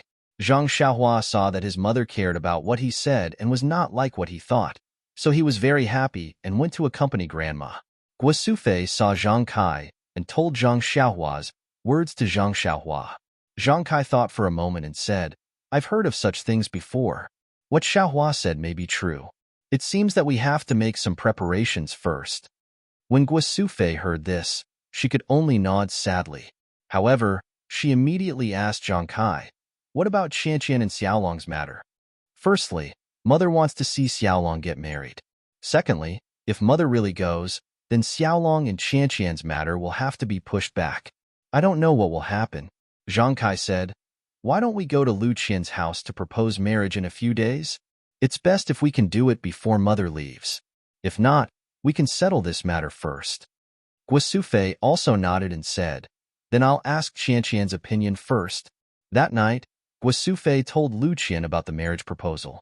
She thought that Lu Qian would refuse like last time, but unexpectedly, although Lu Qian was very shy under the light, she still nodded without hesitation. This made Guo Sufei feel very gratified. She was a good child who could pick up and let go. Knowing that Grandma wanted to see her and Xiaolong's happiness, she no longer had any scruples and made a wise choice. This also made Guo Sufei firmly believe that the daughter-in-law that her whole family fancied was really the best daughter-in-law in the world. The next day, Zhang Kai prepared a gift and took Zhang Xiaohua to Lu Qian's house in Bali Gully to discuss the engagement. Zhang Xiaohua was also very happy. She missed Butcher Lu's streaky pork very much. Bali Gully was some distance away from Guozhuang House. Zhang Kai and Zhang Xiaohua hurried. When they arrived at the village entrance, it was already late in the morning. Zhang Kai's body was really a bit tired after his illness. He sat on a big stone at the village entrance to rest. Zhang Xiaohua was as if nothing had happened. Even her breathing did not change. This made Zhang Kai envious of the young person's body. In fact, the last time Zhang Xiaohua came, she was also panting. Compared to Zhang Kai, she was much better. However, she definitely did not feel that she was not tired at all. After Zhang Kai rested, the two of them got up again. Under Zhang Xiaohua's lead, the two of them came to Mr. Lu's house. Mr. Lu's house was still the same. The door was also open. However, Zhang Xiaohua shouted for a long time, but no one answered. Zhang Xiaohua thought that there was no one in the house. So, she went in with Zhang Kai with the gift. Walking into the courtyard, Zhang Kai saw the picturesque flowers and plants in the courtyard. Although spring had not arrived and there were no flowers blooming, he could still see the exquisiteness of the courtyard and the owner's elegant taste. He could not help but sigh. Only such an environment could raise such an outstanding child like Lu Qian. Of course, he also had expectations in his heart. If his small courtyard could also be like this, he would be satisfied in this life when he was old and could retire in such an environment. While Zhang Kai was looking at the small courtyard, Zhang Xiaohua's eyes went to the side room next to the courtyard. Zhang Xiaohua's logic was very simple. Since the courtyard door was not locked, then he must be at home. And after shouting for a long time and no one answered, then he must be busy with something. What could a scholar be busy with? It was nothing more than writing and drawing. Lu Qian said that there was a study room next to the central room. Perhaps Mr. Lu was in the study room. Sure enough, in the side room on the right, she saw a familiar back. It was Mr. Lu. His back was facing the door, and he was writing something on the table. Zhang Xiaohua pulled her father, who was walking towards the central room, and pointed at Mr. Lu's back. Only then did Zhang Kai stop. Turning around, he followed Zhang Xiaohua to the door of the study room. Zhang Xiaohua was about to walk in, but she was stopped by her father. Zhang Kai gestured for her to be quiet, and then stopped. Zhang Xiaohua knew what her father meant. He was afraid of disturbing Mr. Lu, so she quietly stood beside her father. The father and son stood at the door of the study room and waited for a while. Mr. Lu was still doing his own thing and had no intention of stopping. Zhang Xiaohua felt a bit bored and was about to say something to her father when she suddenly heard footsteps coming from the courtyard door. The two turned around to see that it was Lu Qian's brother, Lu Kai, who had returned. Lu Kai entered the house and saw two people standing in the courtyard. After careful identification, he discovered that it was Zhang Kai and his son. A smile appeared on his face as he hurried forward to greet them. Looking at his father, who was busy in the study room, he said to Zhang Kai and Lu Qian with embarrassment. My father is like this. When he is busy with his own things, he throws all of the surrounding matters to the back of his mind. When he is done, he will naturally come out. Uncle, please come to the central room. He then took the gift and politely led Zhang Kai and Lu Qian to the central room and poured tea for them. Zhang Kai and Zhang Xiaohua had walked for almost the entire morning and were really thirsty. Taking the tea, they gulped it down. As they drank, they thought, the taste of this tea really isn't as good as ours. Lu Kai saw that the two had finished drinking tea and rested for a bit before asking, Uncle, why did you suddenly come to our house today? Didn't Qianqian come back with you? Is she all right? Zhang Kai hurriedly said, Qianqian didn't come back with us today. She is fine at our house. I'm here today to discuss something with Mr. Lu.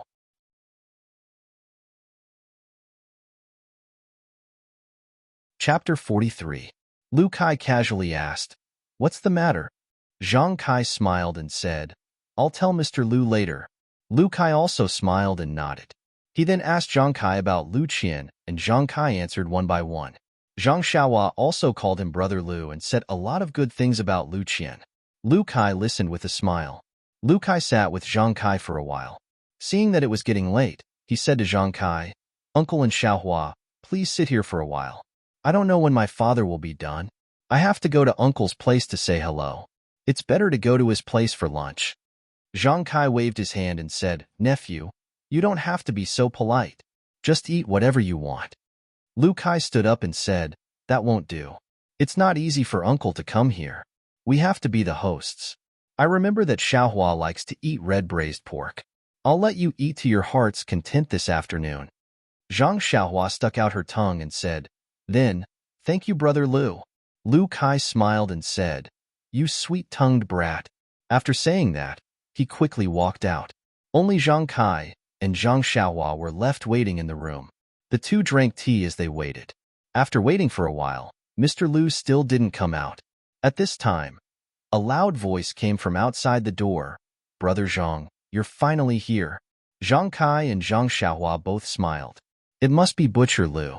Zhang Kai and Zhang Xiaohua quickly stood up. Just as they walked to the door, they bumped into Butcher Lu, who was walking briskly towards them.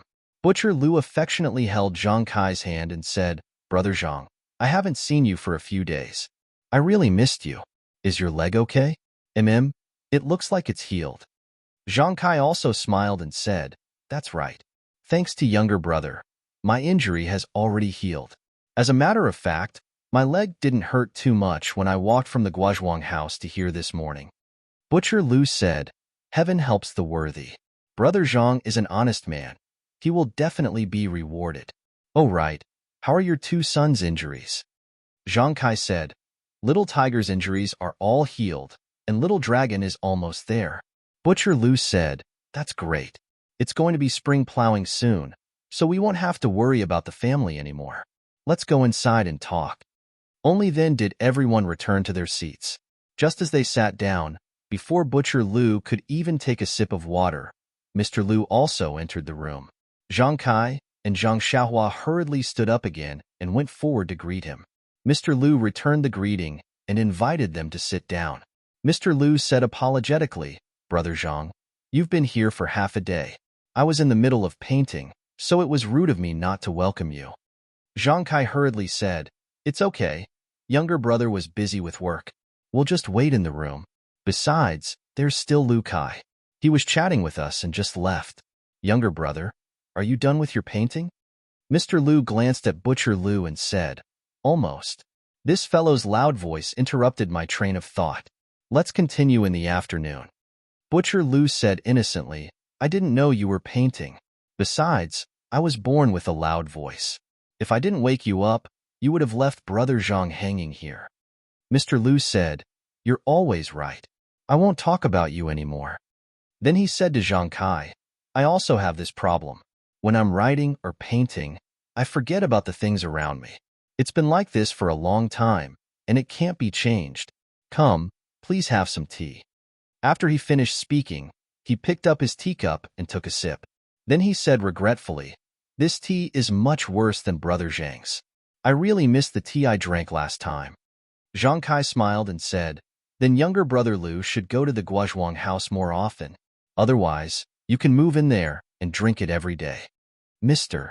Lu smiled and said, "Many things are easier said than done." The few of them sat and chatted for a while.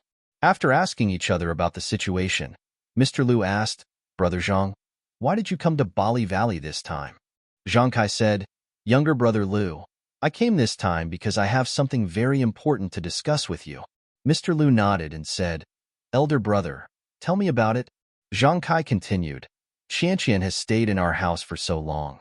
Everyone in our family likes her very much. Also, my eldest son, Zhang Xiaolong, is in love with her. I came this time to discuss with you whether we can become in-laws." After Zhang Kai finished speaking, he stared at Mr. Lu, hoping to see a smile or joy on his face. However, he didn't see any expectant expression. Instead, Mr. Lu was clearly stunned. Then he frowned, as if he wanted to refuse. Butcher Lu, who was beside him, had always been a straightforward person. This time, he didn't interrupt. His gaze moved from Zhang Kai to Mr. Lu, and then from Mr. Lu to Zhang Kai. It was a bit thought-provoking. After a while, Mr. Lu opened his mouth and said, "Brother Zhang, you're a straightforward person. I'll get straight to the point with you. Let's say whatever we have to say and not hide anything. What do you think?" Zhang Kai naturally agreed. Mr. Lu continued, "Before Qianqian's mother passed away, her only wish was for me to find a good husband for Qianqian. These years, many people have come to our house to propose marriage, but I haven't agreed to any of them. First, Qianqian isn't satisfied. Second, I don't think they can bring happiness to Qianqian. Also, I know that Qianqian has liked to read since she was young. Her wish has always been to find a knowledgeable husband. I know that Xiaolong is a good child, and I'm not worried about his character. However, he doesn't seem to be literate. I'm afraid that when he's with Qianqian in the future, their interests won't be the same.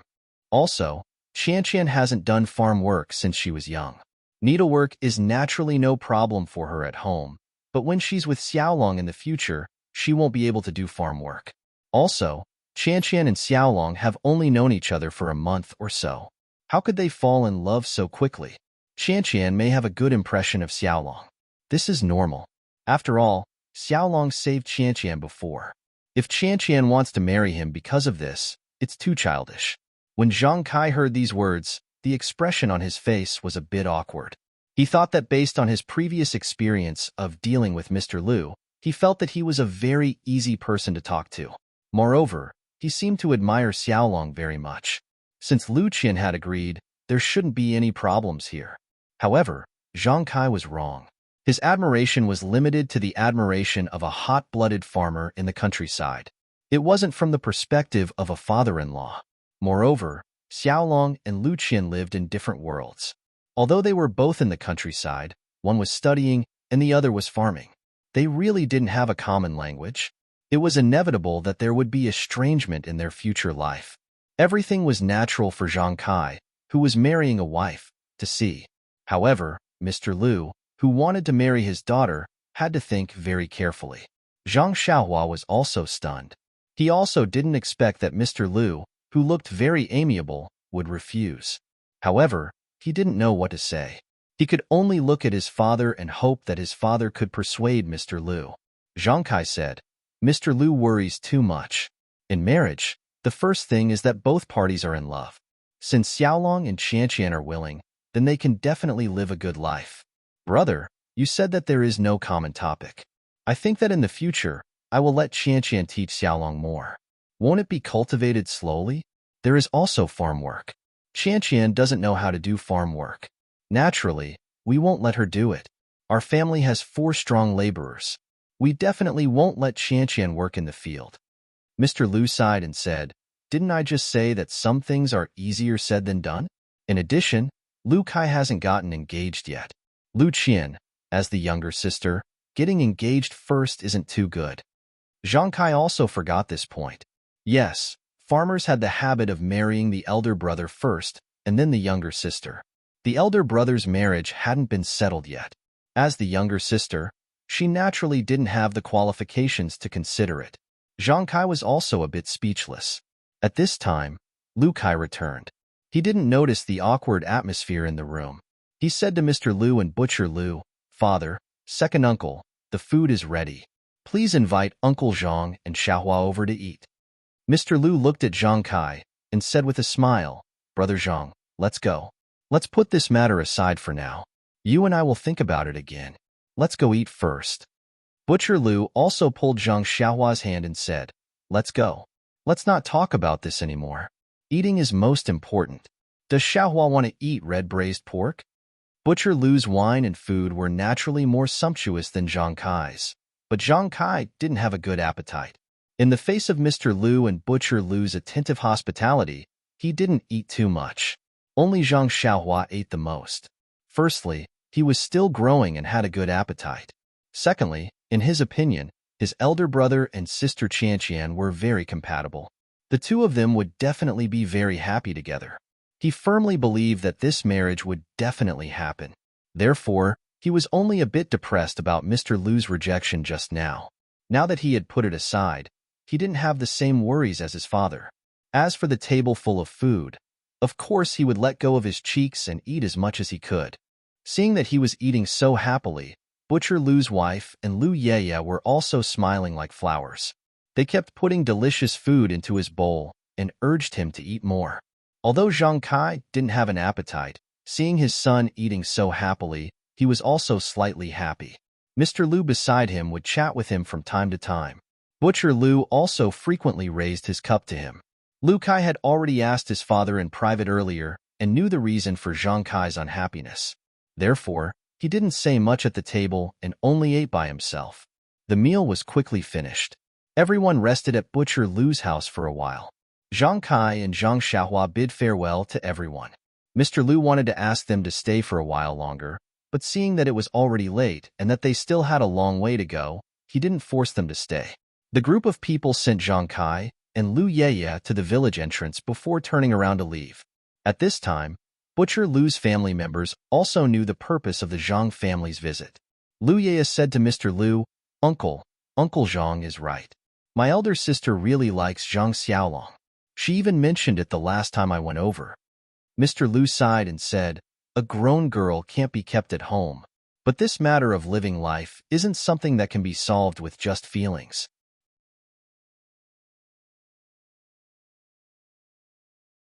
Chapter 44. On the way back from Baligo, Zhang Kai kept thinking about what Mr. Lu said. "I agreed to let Qianqian take care of Xiaolong because I wanted her to repay my kindness. The hero saves the beauty, and the beauty repays the hero with her body. That is a legendary story. I never thought about it. Now that Xiaolong's injury has recovered, I want to bring Qianqian back in a few days. It's not good for her to always stay at Brother Zhang's place." What could Zhang Kai say? There was a gap between his family and the Lu family. Xiaolong was a farmer. Compared to Lu Qian, a well-educated girl, he was indeed unworthy. These days of getting along, in the eyes of the Zhang family, Lu Qian was a golden phoenix. The Zhang family didn't have a parasol tree, so how could the phoenix fall? Although Lu Qian really liked Zhang Xiaolong and was willing to live with the Zhang family, who knew what it would be like when they really lived together in the future. Rather than being upset in the future, it was better not to be together now. It was a pity for Lu Qian, this good daughter-in-law, and Xiaolong's infatuation. Zhang Kai sighed as he walked. He sighed all the way to the Guozhuang house. His brows didn't loosen. At home, Zhang Xiaolong and the others were naturally waiting, hoping that Zhang Kai could bring back good news. But when they saw Zhang Kai enter the door with a gloomy face, they knew that things didn't go well. Zhang Kai entered the house and sat on the chair. Zhang Xiaolong quickly poured water for him. Zhang Kai drank the water and rested for a while. Then, he told them about what happened at Mr. Lu's house. Everyone was nervous and didn't speak. Guosufei asked Zhang Kai, "Do you want to tell Mother about this?" Zhang Kai thought for a while and said, "Don't tell her first. Mother knows that we went to Bali Go. If there is good news, she will be the first to tell. Since we don't tell her, she must know that it's not good news." "Oh right. Where's Lu Qian?" Guosufei pointed to the inner room and said, "When she saw you come back, this child was shy and hid first. I'll call her out now and tell her what her father said. Let her pack her things first." Zhang Xiaolong said from the side, "Mother, I'll go call her." I don't think Qianqian will go back. There's no need to pack her things first. Guosufei looked lovingly at Zhang Xiaolong, who was in love, and said, Okay, you go. Maybe Qianqian can persuade her father. Not long after, Lu Qian followed Zhang Xiaolong out of the room. Her face was a little pale. She looked at everyone and didn't say anything. She quietly sat down on a chair in the corner. Everyone also sat down and looked at Lu Qian quietly. Actually, in Lu Qian's heart, she was racking her brains and could not understand what her father meant. Ever since she was young, her father had always followed her wishes and had never gone against her wishes. She had the final say in the matter of transferring her husband. In the past, there were countless people who came to propose marriage, but her father had never expressed his opinion. However, based on her own likes and dislikes, this was indeed strange. She had decided, but her father wanted to oppose it. Could it be that he was afraid that Uncle Zhang would cheat him? However, it shouldn't be. Could it be that he really wanted her brother to get married first and then consider her? Thinking of this, Lu Qian was also troubled. Lu Kai's vision was surprisingly high. He didn't even like the girls in the nearby villages. If she waited for him to get married first, wouldn't she become an old lady? Lu Qian raised her head and looked at everyone's eager eyes. She forced a smile and said, I don't quite understand what my father means. In a few days, when my father comes to pick me up, I will ask him properly. Then she looked at Zhang Xiaolong and nodded at him. Only then did Zhang Xiaolong reveal a trace of a smile from his face. This night was destined to be a depressing night. Everyone didn't eat well for dinner. They hurriedly ate a little and then cleaned up. When Guosufei was delivering food to her grandmother asked if Zhang Kai had brought back good news. Just as Guosufei was about to stutter, her grandmother said, It's okay, Sufei. I know our family's situation very well. These children are very outstanding, but our family's situation is like this. It's normal for others to dislike us. Let the children leave it to fate. If it's not a family, they will enter the same house. Our daughter-in-law will marry over sooner or later. When Guosufei heard this, she was both happy and worried. She was happy because her mother could see more clearly than herself. She was worried because her mother's last wish could not be fulfilled. She was a bit unfilial. She was worried because her mother's last wish could not be fulfilled. After dinner, everyone was not in the mood to work. They chatted for a while and then went asleep. Only Zhang Kai and Guosufei discussed in low voices in the central room for a long time before returning to their own room. There was no oil lamp in the inner room. Guosufei groped around in the dark and got on the Kong. She laid there and was still thinking about the things that she discussed with Zhang Kai. At this time, she heard Lu Qian tossing and turning and couldn't sleep well. She asked her, Are you thinking about your father's words? Yes, Auntie. Lu Qian answered vaguely. Guosufei said, Qian, in fact, your father is also good to you. After all, you are still young and haven't experienced many things. Your life experience is also lacking. Your father has his own ideas and hopes that you can live a happy life. We all understand. After all, a family like ours can't give you much. When your father was young, it was because of the family's financial situation that he didn't let your mother take good care of her body. This caused his lifelong regret, so he values this very much. Most importantly, I think he wants to find a scholar for you. He and your brother are both scholars. Naturally, they hope that your husband is also a scholar. You two can recite poems and write couplets. This kind of life is what you should have. As for Xiaolong, he is my own son. Of course, I think that he is very good. However, our family's financial situation was indeed not good back then, so we didn't let him study. This was also forced by life. Who doesn't want their children to be successful? I know, Auntie. I now vaguely understand father's intentions, but in my heart, I still feel that reciting poems and being romantic is bliss. You fetch water and I water the garden.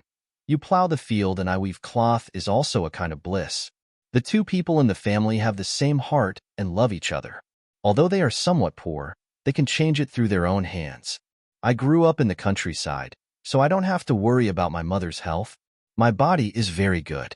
Although I haven't done farm work since I was young, I believe that if I do, I won't be worse than others. Lu Qian said very unconvinced. Guosufei smiled and said, Qian, You are really a child who doesn't admit defeat. In fact, marriage is often not just a matter between two people. You have to integrate into a new family and adapt to their life. You also have to let them accept you. It is not just your husband who can accept you.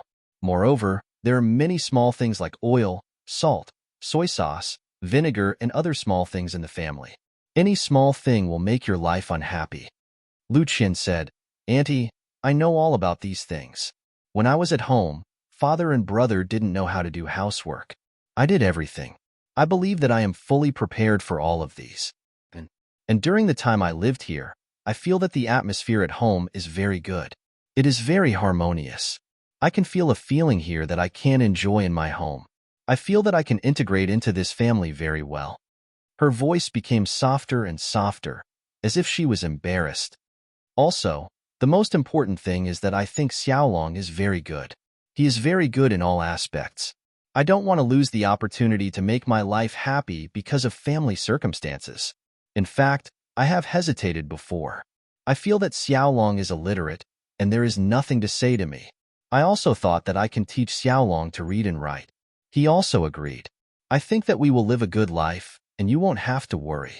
Lu Qian's voice was so low that it could not be heard. Fortunately, it was dark and Lu Qian's face was already red. She was able to say all these words.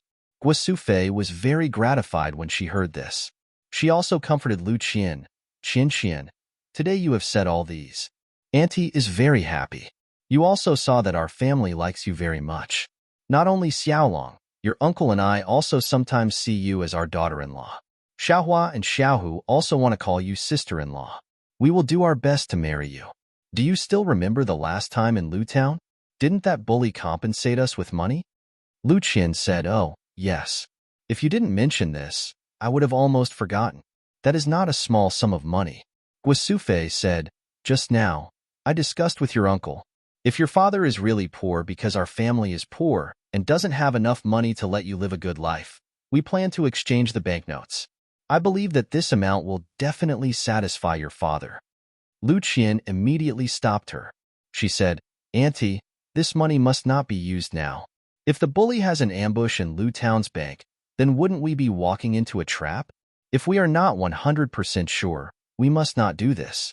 Otherwise, we will not be able to live a normal life, let alone let my father be relieved. Moreover, my father is not a person who only cares about money. He must have other ideas. Everything will wait for him to come. Guo Sufei also said, That's right. I also said that to your uncle. But your uncle seems to have drilled himself into a dead end. He is afraid that your father will take you away, so he thought of this method. Later, when your father comes, we will properly ask him about his thoughts. Anyway, I feel that if Xiaolong does not look for you, he will not take a fancy to other girls. Maybe he will not look for other girls for the rest of his life. Lu Qian smiled and said, Auntie, look at what you are saying. How can I be that good? It is also our fate that I can meet Xiaolong. Guo Sufei said, Yes, it is fate. But fate is determined by the heavens. It depends on the person to be able to turn fate into a real family. The heavens do not care about this. We should go to bed early and have enough energy to take care of our family. Lu Qian said, Okay, Annie, you should also go to bed early. Lu Qian told Guo Sufei about her worries. She felt very relaxed and fell asleep in a short while. Guo Sufei heard Lu Qian's light snoring and felt happy. Even if this kind of girl could not be her daughter-in-law, she wanted to wish her happiness. Thinking about it, she also fell asleep. Only in the opposite house, Zhang Kai and Zhang Xiaolong could not fall asleep. They did not know when they fell asleep.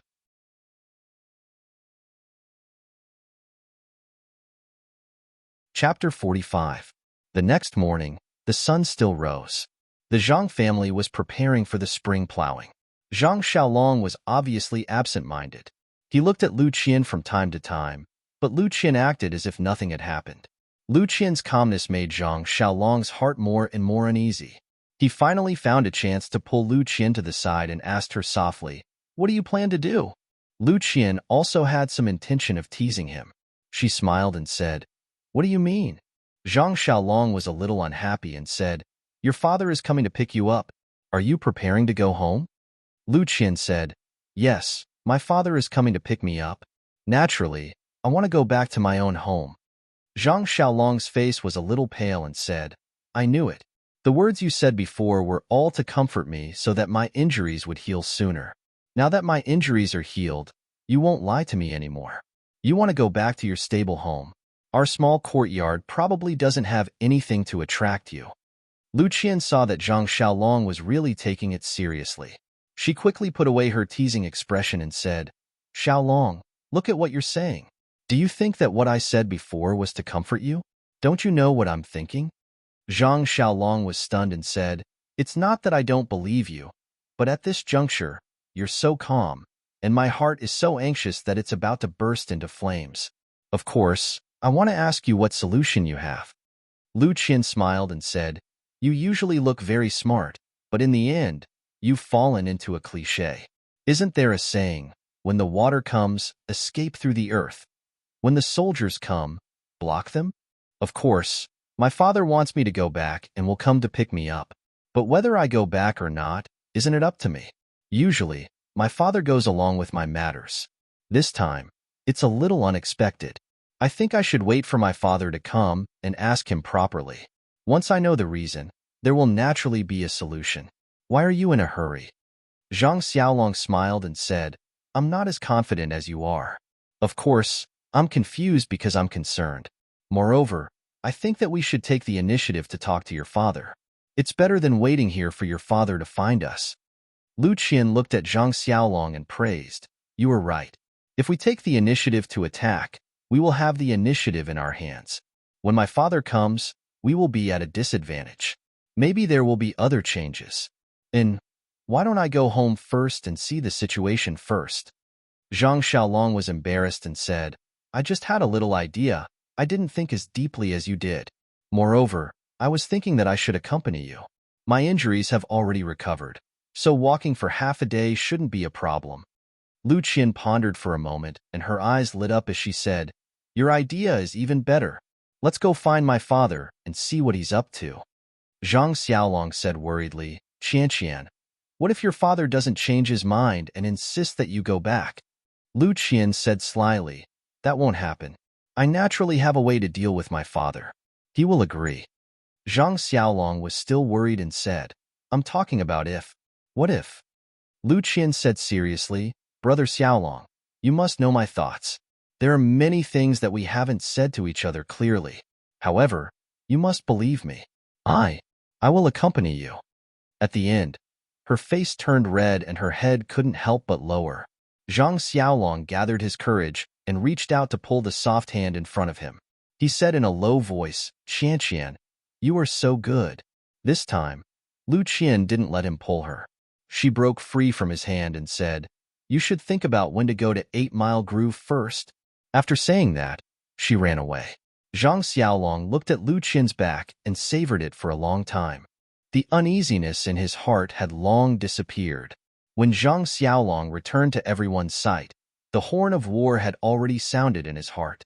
He walked in front of Zhang Kai and said, Father, Lu Qian's father didn't say when to pick her up. Zhang Kai looked at Zhang Xiaolong and said, That's right. He just said in a few days. He didn't say a specific date. Zhang Xiaolong said, It's like this. Father, I want to go to 8 Mile Groove with Lu Qian and have a good talk with Lu Qian's father. When Zhang Kai heard this, he was stunned. He frowned and said, Is this your idea or Lu Qian's idea? Zhang Xiaolong said, It's my idea. I also discussed it with Lu Qian just now. She also agreed. Zhang Kai's frown immediately loosened. He smiled and said, Good boy, you have a way. When father was young, he didn't have such courage. Not bad, he. While laughing, Guasufei walked over and asked, Child's father, what's so funny? Zhang Kai said, Our son is promising. He knows to find a wife for himself. Guasufei didn't quite understand what he meant. Zhang Kai told Guasufei what Zhang Xiaolong said to him just now. Guasufei was also very happy and said, This idea is not bad. When do you and Qian plan to go? Zhang Xiaolong said, Mother, didn't Mr. Lu say that he will be here soon? I think we should hurry before he comes. I think we should go now. Guasufei looked at the sky and said, If we go now, we won't be able to come back today. Why don't we wait until after lunch? I'll go cook with Qian. Sigh, if I don't have Qian's help in the future, I won't be able to cook. Xiaolong, you have to leave Qian behind. Zhang Xiaolong smiled and said, Okay, mother. I will definitely. Lunch was naturally finished in a hurry. Zhang Xiaolong and Lu Qian packed up and prepared to go. At this time, Zhang Xiaohu said, Big brother, it doesn't seem safe for the two of you to go out. Why don't I go with you? Moreover, Zhang Kai also said, Xiaolong, you should also bring something. It's not good to go empty-handed. Zhang Xiaolong said, I know, father. When we reach the village in trance, I'll go buy some. When Lu Qian heard that Zhang Xiaohu wanted to go, her eyes lit up. She said to Zhang Xiaolong, Let Xiaohu go with us. It's safer for the three of us to go. Moreover, you don't have to buy anything. It's good enough to bring some of the well water at home to my father. Zhang Xiaolong slapped his forehead and said, Look at me. Your father loves this water the most. I forgot. Zhang Xiaohua jumped up from the chair and said, I'll go pick some fresh ones. You guys prepare something to hold the water. When Xiaohua returned with the well water, Zhang Xiaolong borrowed a sealed bottle from a neighbor and filled it to the brim with well water. This bottle of water was naturally taken by Zhang Xiaohu. Thus, the three of them went on their way. There were two roads from the Guozhuang house to Baligo. One was along the river, through a bamboo forest, and then climbing a few hills, passing by the side of a few villages. The other was on a small bridge. There was a large road in the direction of Binlu town. After walking to a village, it was still a large road that led to Baligo. The small road was rugged and not easy to walk on, but it was short. Although the large road was easy to walk on, it was 2 to 3 times the distance of the small road. Zhang Xiaolong and the others naturally chose the small road. Now that it was spring, the river water had long been frozen. The gurgling stream flowed slowly, and the sound was indescribably pleasant to the ears. The birds were also active, chirping. Along with the sound of the water, it made their footsteps particularly relaxed. Zhang Xiaolong and Lu Qian walked in front hand in hand. It seemed that they no longer had the scruples of being at home. They wantonly enjoyed the feeling of each other's hands. They looked around and admired the spring scenery while talking nonstop. Zhang Xiaohu, who was some distance away from them, fell behind. He held the bottle of water in his hand and smiled as he looked at his elder brother and future sister-in-law. In his heart, other than envy, there was also a trace of expectation. He was looking forward to a beautiful encounter in Baligo. Zhang Xiaolong's heart was smeared with honey. He hoped that this long journey would never end, so that he could enjoy the happiness of this afternoon forever. He had never felt that walking was such a happy thing, nor had he felt that the mountain scenery that he had been tired of looking at on weekdays was so beautiful. He had never thought that Lu Qian's words were better than the sound of the river and the birds. He had never thought that Baligo was so close to him from the Guozhuang house. It seemed that they had arrived at the place as soon as they started walking. When Lu Qian pulled back her hand, he was still dizzy and asked why.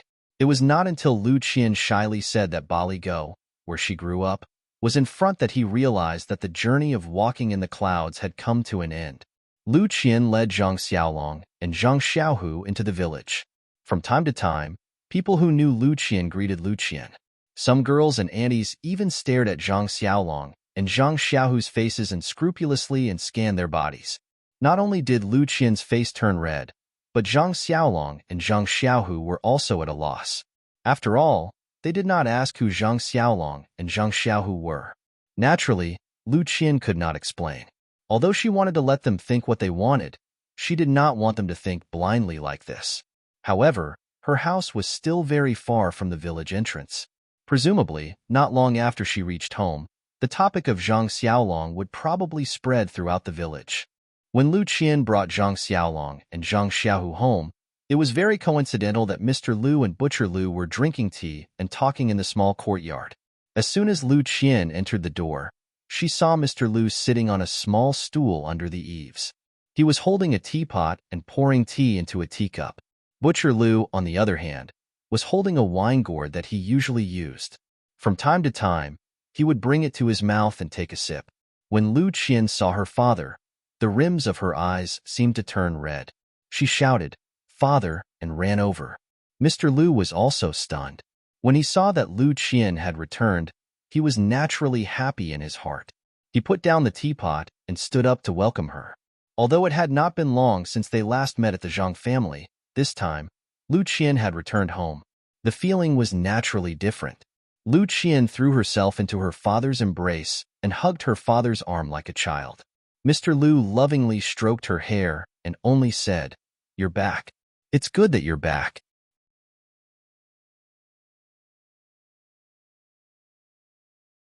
Chapter 46. The splint on Zhang Xiaolong's arm had already been removed, but it was still secured with a belt and other things. He placed it in front of his chest, while his other hand hung naturally by his side. He stood not far behind Lu Qian, watching the touching scene of Mr. Lu and his daughter reuniting. His relationship with his father and mother was very good, but he had never experienced separation, so he naturally didn't know how it felt. Now that he saw his beloved act like this, he felt gratified for her and knew that his decision this time was probably the right one. Zhang Xiaohu stood beside Zhang Xiaolong, still holding the bottle of water in his hand, but his eyes were looking around the courtyard, as if he was looking for someone. Mr. Lu lovingly stroked his daughter's hair, and his eyes also looked over Lu Qian's head towards Zhang Xiaolong and Zhang Xiaohu. He smiled and nodded at them, and his hand also moved away from his daughter's head, waving slightly at them to express his apology. Zhang Xiaolong and Zhang Xiaohu naturally also nodded in acknowledgement and waited at the side. When Butcher Lu saw that Lu Qian had returned and Mr. Lu had gone up to greet her, he didn't get up and continued to drink his little wine. When he finished his wine, he saw the two brothers standing at the door, so he stood up and said with a smile, "I was wondering who sent Qian back. So it's our two great heroes. Come in quickly, have a few drinks with Uncle." Zhang Xiaolong and Zhang Xiaohu smiled and walked towards the square table under the eaves. Lu Qian, who was being intimate with her father, heard the two words drink and raised her head, saying to Butcher Lu, "Second uncle, Xiaolong's injuries haven't completely healed, so he can't drink for the time being. If you want to drink, look for Xiaohu." Butcher Lu said loudly, "You little girl, now you're siding with an outsider." Lu Qian said sweetly, "Second uncle." Butcher Lu said, "All right, don't call me that. I know, I don't usually see you call me second uncle." Mr. Lu, on the other hand, looked thoughtfully at the farmer boy who was walking towards him. His youthful face was full of vitality. He did not look like a yes-man like the other farmers, nor did he look as careful as Zhang Kai. His eyes seemed to be very bright. The clothes on his body were very shabby, but they were very clean. They fit him very well. His footsteps were also very steady. Each step left a footprint, which made people feel very at ease. Mr. Lu naturally knew why Lu Qian brought Zhang Xiaolong back. Although he strongly disapproved of this marriage, he did admire Zhang Xiaolong. At this time, Zhang Xiaolong and Zhang Xiaohu also walked in front of Mr. Lu and respectfully bowed to him. Mr. Lu didn't stand on ceremony this time. He simply gestured and said, "You've come a long way. Seeing that it's getting late, it's not likely that you'll be able to return to the Guozhuang house today. Why don't you stay at my place for the night? You can go accompany my second brother first. I'll go after talking with Qian." After the two brothers agreed, they walked under the eaves and each picked up a stool to sit down. They chatted with Butcher Lu. Mr. Lu then said to Lu Qian, "Qian, let's go to the study to talk." Lu Qian let go of her father's arm and said, "Father, you go first. I'll go make some tea for you. Xiaolong and I specially brought this from the Guozhuang house. Do you want to drink it?" Mr. Lu didn't say anything. He helplessly shook his head and smiled as he went back to the study. Lu Qian walked under the eaves and took the bottle of water from Zhang Xiaohu's side. She glanced at Zhang Xiaolong and said, "You two go chat with second uncle first. I'll go boil some water in the kitchen. I'll also make some side dishes and snacks while I'm at it." After walking for the whole afternoon, you must be hungry. Lu Qian went to the kitchen and put the well water on the fire to boil. When the water was ready, she looked around the empty kitchen and picked up some ready-made items to make two simple dishes. She couldn't make any snacks and only had a few leftover biscuits. She took them out along with the side dishes to satisfy the two brothers' hunger. Butcher Lu happily ate the side dishes and drank a little wine. He even poured a cup for Zhang Xiaohu from time to time. He really didn't drag Zhang Xiaolong to drink. Not long after, the water boiled. Lu Qian carefully brewed the tea and carried the tea set and water to the study. Before entering the study, she turned around to look at Zhang Xiaolong. The two of them looked at each other, and Lu Qian nodded. Her eyes were full of certainty before she turned around and walked into the study. In the study, Mr. Lu was absent-mindedly reading a light book. When he saw Lu Qian walk in, he put the book down and sniffled, saying, "The water in the Guozhuang house is really different from the rest. The tea is so fragrant. It's rare." Lu Qian placed the teacup in front of her father. She watched as her father sniffed the tea fragrance and tasted the tea sip by sip. He then closed his eyes to savor the taste and didn't open his mouth to speak. After Mr. Lu drank for a while, she said, "Father, how's the tea?" Mr. Lu said, "AI, this tea is naturally much better than what I usually drink. However, it's still not as mellow as the one I drank at the Guozhuang house last time. It's probably because it's been stored for too long. It's not as good as fresh water." After that, Lu Qian didn't ask any more questions. Mr. Lu only focused on tasting the tea and didn't open his mouth to speak. The two of them sat across from each other for a while. Mr. Lu thought for a while and smiled, opening his mouth first. "Qian Qian, this time you came back in a hurry. Is there something you want to tell your father?" Lu Qian blushed and said, "Father, you're asking the obvious. If I didn't come back, wouldn't you be coming to pick me up in a few days?" Mr. Lu sighed and placed the teacup on the table, saying, "Qian Qian, ever since you were young, your father has always let you have your way. I haven't interfered much with you. This time, your father didn't listen to you. You should know your father's painstaking efforts." Lu Qian thought for a while and said, "I'm guessing that father's intention is that you're afraid that I'll suffer in the Zhang family and have to do farm work every day. You're also afraid that Zhang Xiaolong is a rough village man. You're afraid that my life won't be as good as it was at home?" Mr. Lu nodded and said, "This life isn't a problem of one person. It's the life of two people. If one person likes to study and the other wants to do farm work, then the direction of life will diverge. Naturally, life will be boring and won't last long. Moreover, the Zhang family is very poor. You should know in the time you've been there that it won't be as comfortable as living in 8 Mile Valley." Lu Qian also nodded and said, "Father, you're right.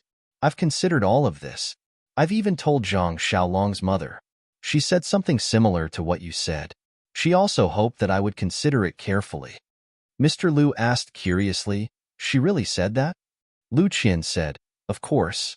I didn't think that Auntie, a village woman who doesn't know many words, would be so reasonable." Mr. Lu sighed and said, "That's really rare. No wonder she could raise such a magnanimous child." Following that, Mr. Lu said, "Actually, you can't understand all of this. It's just that we've experienced it before. With your personality, even if we say it, it might not be useful. Only when you hit a wall will you understand father's painstaking efforts. However, although your mother's matter happened a long time ago, it's still vivid in my mind. If I had the ability, I wouldn't have let your mother suffer and leave us early. Therefore, I don't want your mother's tragedy to happen to you again." Lu Qian naturally had a card up her sleeve and said, "Father, perhaps you're too stubborn on this point. If you had the ability, would you still be the current you? Can Yangqin be happy with you? If she wasn't happy, then what's the value of living for a lifetime? But mother respects you, loves you, and has only been with you for a short 10 years. However, the happiness that she has is something that others can't get in their lifetime. Tell me, which is her choice?"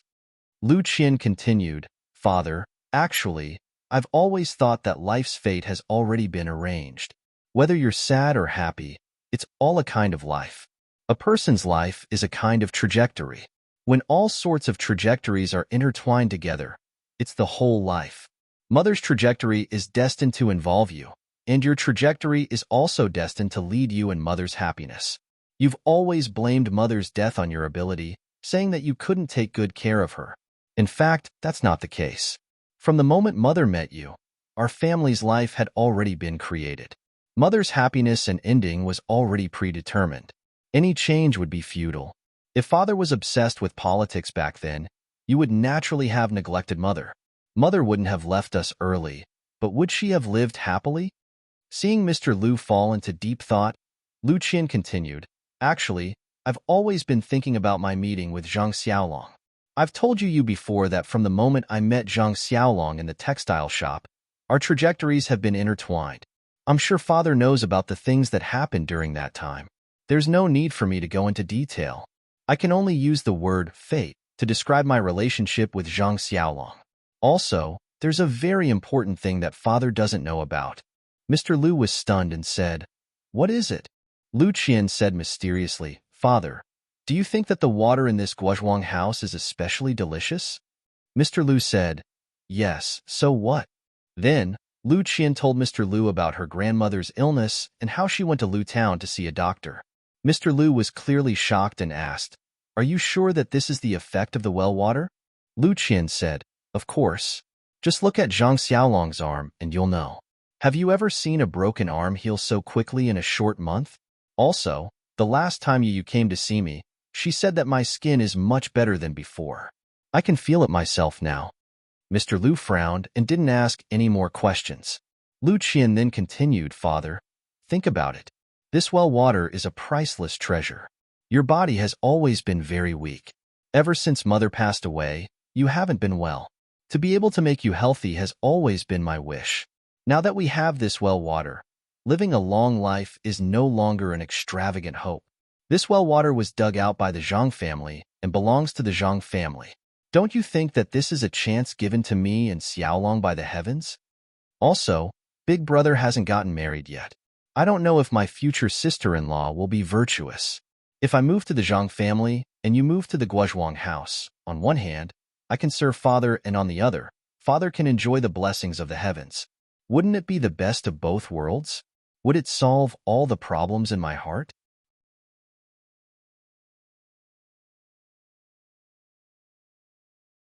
Chapter 47. Mr. Lu then said, "Qian Qian, whether or not Father drinks this well water, whether or not his health is good, whether or not he can live a long life are all small problems. You being able to live a peaceful and happy life is what Father wants to see the most." Lu Qian said, "Father, then if I can live a peaceful life and at the same time take care of you and ensure your health, then why wouldn't I do that? Moreover, marriage is a gamble. You may be able to see a person's nature with a single glance, or you may never be able to see it. You can only judge whether someone is good or bad based on their appearance. If you gamble correctly, then happiness is yours." Those so-called matching families are just people's interpretation of those successful marriages in the past. How many unhappy lives in this world are the result of matching families? Liang Shambua and Zhu Yingtai's beauty is only a legend. Perhaps when it comes to real life, they may not be as loving as father and mother. Although Zhang Xiaolong does not have Liang Shambua's style and elegance, he surpasses Liang Shambua in his steadiness and kindness. Those scholars in the past, I can only see their surface, and it is difficult to go deeper. As for Xiaolong, I can see his nature with a single glance. I am willing to continue my fate with him." Mr. Lu was stunned hearing this and said, "Qian Qian, teaching you to read and read since you were young. I don't know if it is correct. You have read so many books that I have no words to refute you." Lu Qian smiled and said, "Father, I am just feeling a little. Compared to your knowledge, I am still far from it." Mr. Lu smiled and did not speak anymore. However, Lu Qian continued, "Actually, there is one thing that moves my heart in the Zhang family. It is their family's harmony and the tolerance of the elders. Marriage is not only a world for two people, but it is also a process of integration with Xiaolong's family. During the time I was in the Zhang family, I received a lot of care from the two elders, including Xiaolong's grandmother. I feel that they are very reasonable and will always think of others first. Only this kind of family can let the younger generation obtain happiness and truly live a good life. I think that I can also have the same freedom and happiness in the Zhang family as in 8 Mile Valley. Sometimes I can even feel that I may be more comfortable than in 8 Mile Valley." At this point, Mr. Lu laughed again and scolded, "You little girl, you haven't even left yet, and you're already talking bad about Bali Valley. No wonder people say that girls side with outsiders." Lu Qian sweetly said, "Father, that's not what I meant. I'm just saying that I can get things that I can't get in 8 Mile Valley. Maybe it's because there's no mother at home." Mr. Lu was dejected and said, "That's right, Qian Qian. It's been hard on you. You didn't have a mother to dote on you since you were young. Your second aunt is also a big uncouth woman. She doesn't even care about Yaya, let alone you. This is also father's mistake. Lu Qian comforted Mr. Lu and said, Father, don't be sad. I've already grown up. Perhaps in the future, there will be someone who will dote on me. You always say that second aunt is uncouth, but Xiaolong's mother is also uncouth. However, she is especially meticulous and has a gentle personality. The difference between people is so huge. Of course, I'm not saying that second aunt is not good. Isn't second uncle's family managed by second aunt? Maybe it's because I hit it off with Xiaolong's mother. Right now, I feel like a mother. Mr. Lu nodded and said, You've always been competitive. It's rare for someone to be so subdued by you. It seems like this is also one of the reasons why you chose Zhang Xiaolong. Lu Qian blushed and nodded. Mr. Lu let out a long sigh and said, This Zhang Xiaolong was able to meet you and save you. This can be considered a heavenly opportunity. This Zhang family was able to dig out immortal water from the well. This can be considered a geographical advantage. The Zhang family and you hit it off very well. This can be considered a harmonious relationship. Lu Qian happily said, Then, Father, does this mean that you agree? Mr. Lu smiled and said, You've already stayed in the Zhang family for more than a month. Those who know say that you're benevolent and righteous. For those who don't know, they don't know what to say. For you to have such an ending is also very good. It's the best of both worlds. Moreover, with your personality, if I don't agree, will you imitate Cui Yingying? Lu Qian charmingly smiled and said, Father isn't that bigoted old Madame Cui. Mr. Lu said, Don't be so talkative. When I saw that you came back, I knew that you were fully prepared to persuade your father. Otherwise, you would have already hidden in the Zhang family and refused to see me. Lu Qian said, How could I, father? Didn't your daughter take the initiative to come back? The father and daughter chatted for a while. Mr. Lu said, It's already late. Quickly go and arrange dinner. Let your second aunt and you come over to help. Today, we'll have a reunion. Oh right, you should also quickly go and tell Xiaolong. I'm sure he's feeling uneasy right now. When Lu Qian heard this, she happily said, Then father, come with me. You guys can also chat and get to know each other better. Soon after, Lu Qian helped her father out of the study. The sky outside was already dark. An oil lamp had already been prepared under the eaves. Butcher Lu and the other two were still sitting and talking. There was a person sitting with his back facing them. It was Lu Qian's eldest brother, Lu Kai. Zhang Xiaolong's eyes had already swept across the study door countless times. He didn't hear what Butcher Lu and the others said. He was only worried about himself and Lu Qian.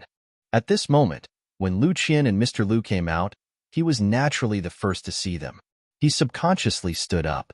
When Lu Qian saw Zhang Xiaolong stand up, she gave him a sweet smile and nodded slightly. Zhang Xiaolong knew that it was a success and he couldn't help but be overjoyed. At this time, Lu Kai also noticed the movement behind him. He quickly turned around and saw his sister whom he hadn't seen for a long time. He was naturally happy. He got up and ran over. When he was in front of her, he carefully sized her up. He couldn't help but ask Lu Qian, Qian, I haven't seen you in so long. Why do I feel that you're completely different from before? Not only have you become fairer, your eyes have also become much clearer. Your temperament has also become much more elegant. How is this caring for other people's injuries? When Lu Qian heard this, she happily looked at Mr. Lu.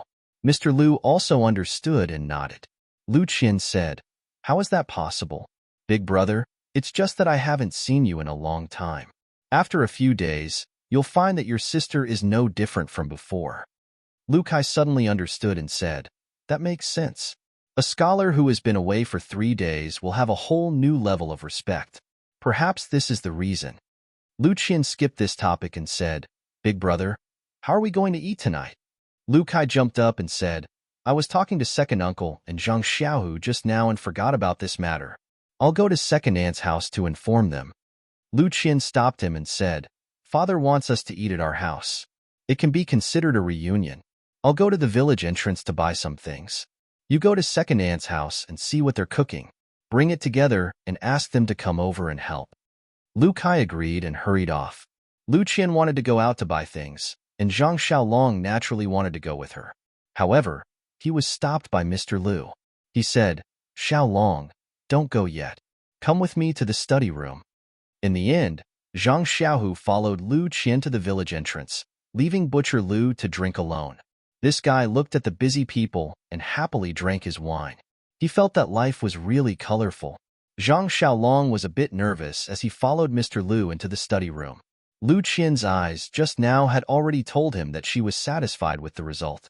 This future father-in-law seemed to want to show off his power and give him some things. Although he was mentally prepared, he still felt that there was a small person in his heart that kept on pumping water. Mr. Lu entered the study room and had Zhang Xiaolong sit down. However, he did not sit down. He frowned and paced around the study room. After walking around 2 or 3 times, Mr. Lu opened his mouth and said, "Xiaolong, you probably know my attitude." Zhang Xiaolong carefully said, "Yes." Mr. Lu continued, "Then, I won't say much. Actually, I called you over because I want to say something." Zhang Xiaolong respectfully said, "Please say it." This little nephew has already engraved it in his heart. Mr. Lu seemed to be very satisfied with Zhang Xiaolong's attitude. He smiled and said, "Qian Qian grew up in Bali Gully. Although our family can't be said to be rich, Qian Qian has not suffered much since she was young. She knows very little about farm work. This is different from your family's living environment. In the future, you have to be more tolerant in this area." Zhang Xiaolong followed up and said, "You don't have to worry about this. Our family's farmland is small to begin with. Xiaohua's plot of land is also on a hillside. There isn't much farm work. I can't guarantee that I won't let Qian Qian work in the fields. However, I will definitely do the most heavy work. Qian Qian can just do the side work." Mr. Lu said, "You're telling the truth. You didn't say anything about not letting Qian Qian work. Actually, Qian Qian isn't a child who can't endure hardships. It's just that she wasn't allowed to work in the fields in the past. In the future, when you two live together, you just have to take good care of her. I don't expect you to give her a good life. I just want you two to be harmonious and sweet. Also, you haven't read too many books. In terms of knowledge and experience, there is a large gap between you and Qian Qian. This is your weakness. In the future, it will definitely have an impact on your life. I don't expect you to become a scholar or take 3rd place. I only hope that you can recognize some words and read some good books. When you're together with Qian Qian, you can have common topics to talk about and communicate well. In addition, although acting courageously for a just cause isn't bad, in the future, you won't be alone. Your shoulders bear the safety of your entire family. Whenever you encounter injustice, you must first consider in your heart whether or not it's within your ability to deal with it. Otherwise, if you have regrets, it will be the sorrow of your entire family." Afterwards, Mr. Lu chattered on endlessly. Zhang Xiaolong could only nod his head in agreement. Although he didn't agree with some of the points, he also knew that this future father-in-law was doing it for his own good. He couldn't refute. Just like this, one spoke and one listened. The sky gradually darkened. It felt like he couldn't see anything. Just as Mr. Lu was about to light the lamp, someone knocked on the door of the study.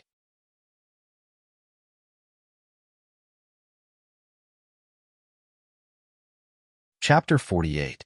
When Mr. Lu opened the door, it was Lu Qian. Dinner was already prepared outside. Although tonight's dinner was rushed, it was still sumptuous. Most of the dishes were already prepared by Lu Yeye's family. Some of the dishes and desserts made by Lu Qian were also the icing on the cake. It made everyone who had not eaten her cooking for a long time very hungry. During the dinner, the guests and the host were very happy and chatted a lot. Butcher Lu and his family knew Mr. Lu's intention and were also very happy for Lu Qian. They also said a lot of words of blessings. It was just that they were not officially engaged with the Zhang family, so they were still very reserved when they spoke. Everyone was very happy. Only Zhang Xiaohu glanced at Lu Yeye from the corner of his eyes from time to time. Unfortunately, Lu Yeye's attention was not on him, making him inevitably disappointed. After dinner, they chatted for a while. Lu Qian, who had walked for the whole afternoon, was already yawning. Therefore, Lu Kai arranged for Zhang Xiaolong and his brother to rest for the night. Butcher Lu and his family also went home to rest. Early the next morning, Zhang Xiaolong and his brother were going to bid farewell and return to the Guozhuang house. Lu Qian considered that she had not been home for a long time and wanted to stay for a few more days. Moreover, Zhang Xiaolong was going back this time to discuss the engagement with his parents. She was too shy to follow, so she did not go back with him. Mr. Lu specially instructed Zhang Xiaolong to go back and explain his feelings to Zhang Kai. He did not want him to have a knot in his heart because of his previous rejection. He also asked Zhang Xiaolong to pick an auspicious day to settle the engagement. Zhang Xiaolong naturally agreed. Therefore, under Lu Qian's reluctant gaze, the two of them went on their way. The journey here was filled with sweetness, and the journey back was filled with joy. Returning to the Guozhuang house from afar, one could see the Zhang family standing in the small courtyard through the low walls of the Zhang family. They looked at the entrance of the village from time to time. It was estimated that except for Zhang Xiaohua, the others did not have a good rest last night. Seeing Zhang Xiaolong and Zhang Xiaohu appear in the field of vision, Zhang Xiaohua was the first to jump up and quickly ran out. She ran to Zhang Xiaolong and asked cheerfully, "Big brother, how's the situation? Where's the good news that we were all looking forward to? Why didn't Sister Qianqian come back? Is it?" Zhang Xiaohua didn't dare to continue asking. Before Zhang Xiaolong could open his mouth, Zhang Xiaohu snappily said, "Can't you see that Big Brother's face is like a peach blossom?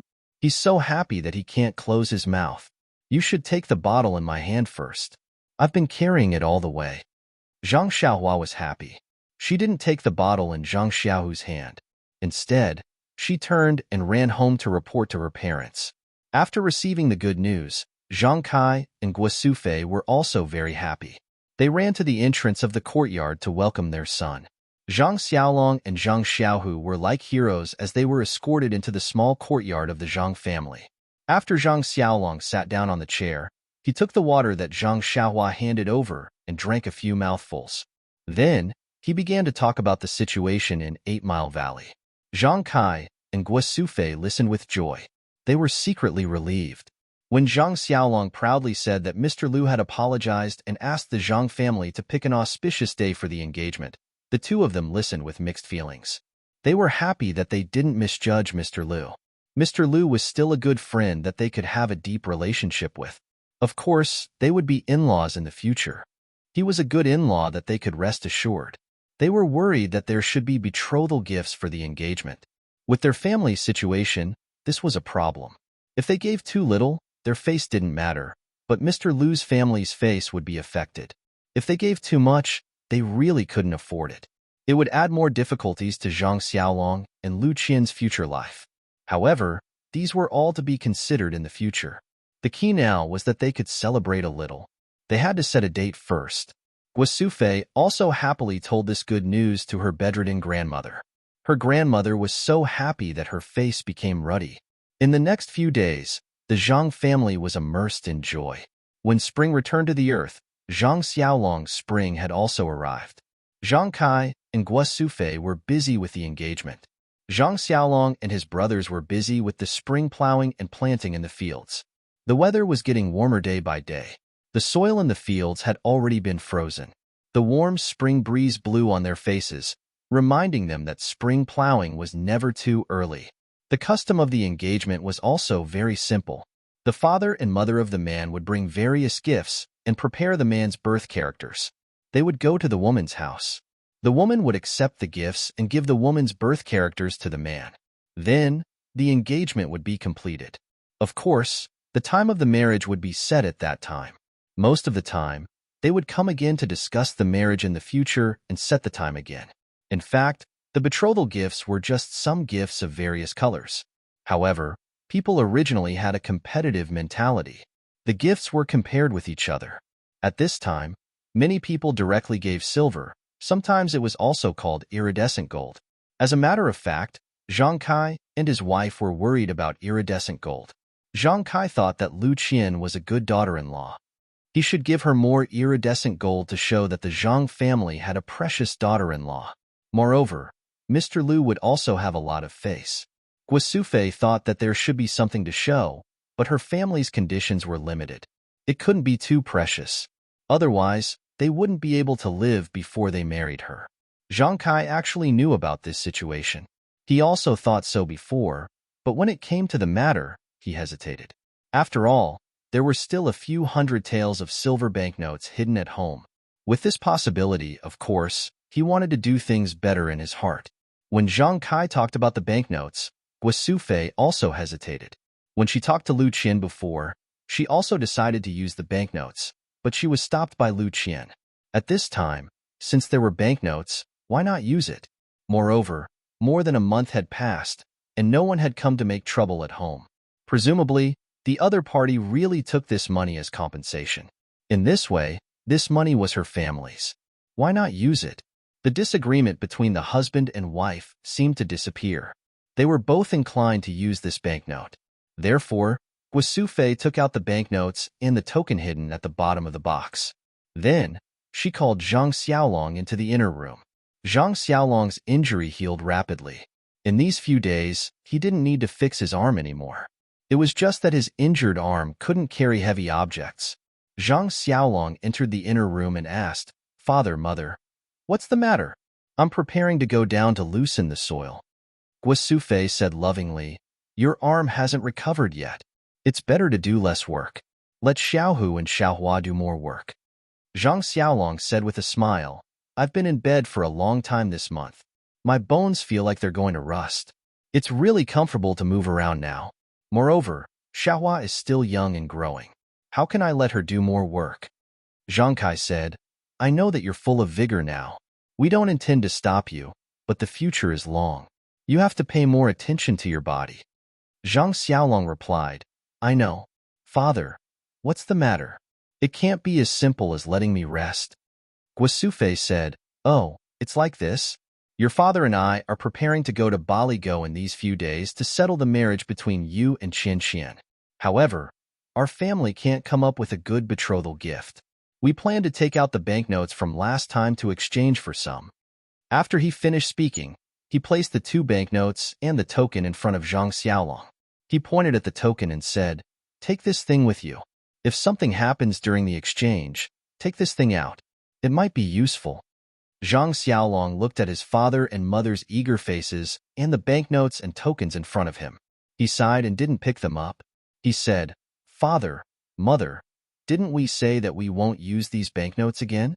Zhang Kai smiled bitterly and said, "Yes, that's what we said at the time.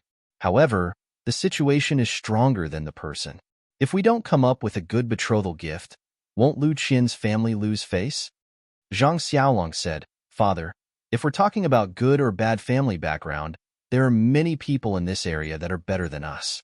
The number of people who went to the Lu family to propose marriage is even greater. How can we compare? Lu Qian was willing to marry into our family not because of our family background. The day before yesterday at the Lu family, Mr. Lu told me a lot. He is very clear about our family situation and didn't mention anything about betrothal gifts. I think we don't have to puff ourselves up at our own cost." Guo Sufei said, "Xiaolong, they didn't mention it, but that doesn't mean they don't care. It's not strange to have too many gifts. We should be prepared." Zhang Xiaolong said, "No, Mother. I can't ruin the family just because I want to marry a wife. These banknotes are a disaster. We must not use them." Guo Sufei said, "Your father and I have also discussed this. They haven't come to our door for so long. It should be fine. Moreover, we have this token. They may not dare to do anything to us." Zhang Xiaolong smiled bitterly and said, "Mother, this token was given to us by heroine Su to protect our lives. It only says that if there are bullies who come to find trouble, we can use it to prove that she is here to protect us. Moreover, didn't heroine also say that? Don't touch these banknotes. When the bullies come to our door, we must quickly return them. If they come to our door in the future and we don't have any banknotes to give them, what will we do?" Zhang Kai and Guo Sufei were speechless. In fact, it's not that they don't know these things. They are confused because they are concerned. When it comes to matters concerning their son, it's inevitable that they will be confused. Zhang Xiaolong said again, "The Lu family doesn't admire us for things like money.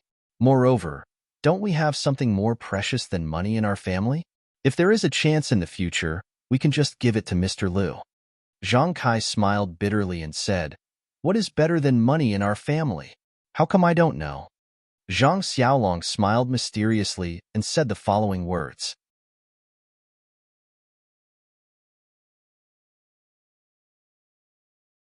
Chapter 49. Zhang Xiaolong smiled and said, "It's our well water. When I saw Mr. Lu drinking tea that day, he was happier than if we gave him 10 taels of silver. In the future, we can give him more well water.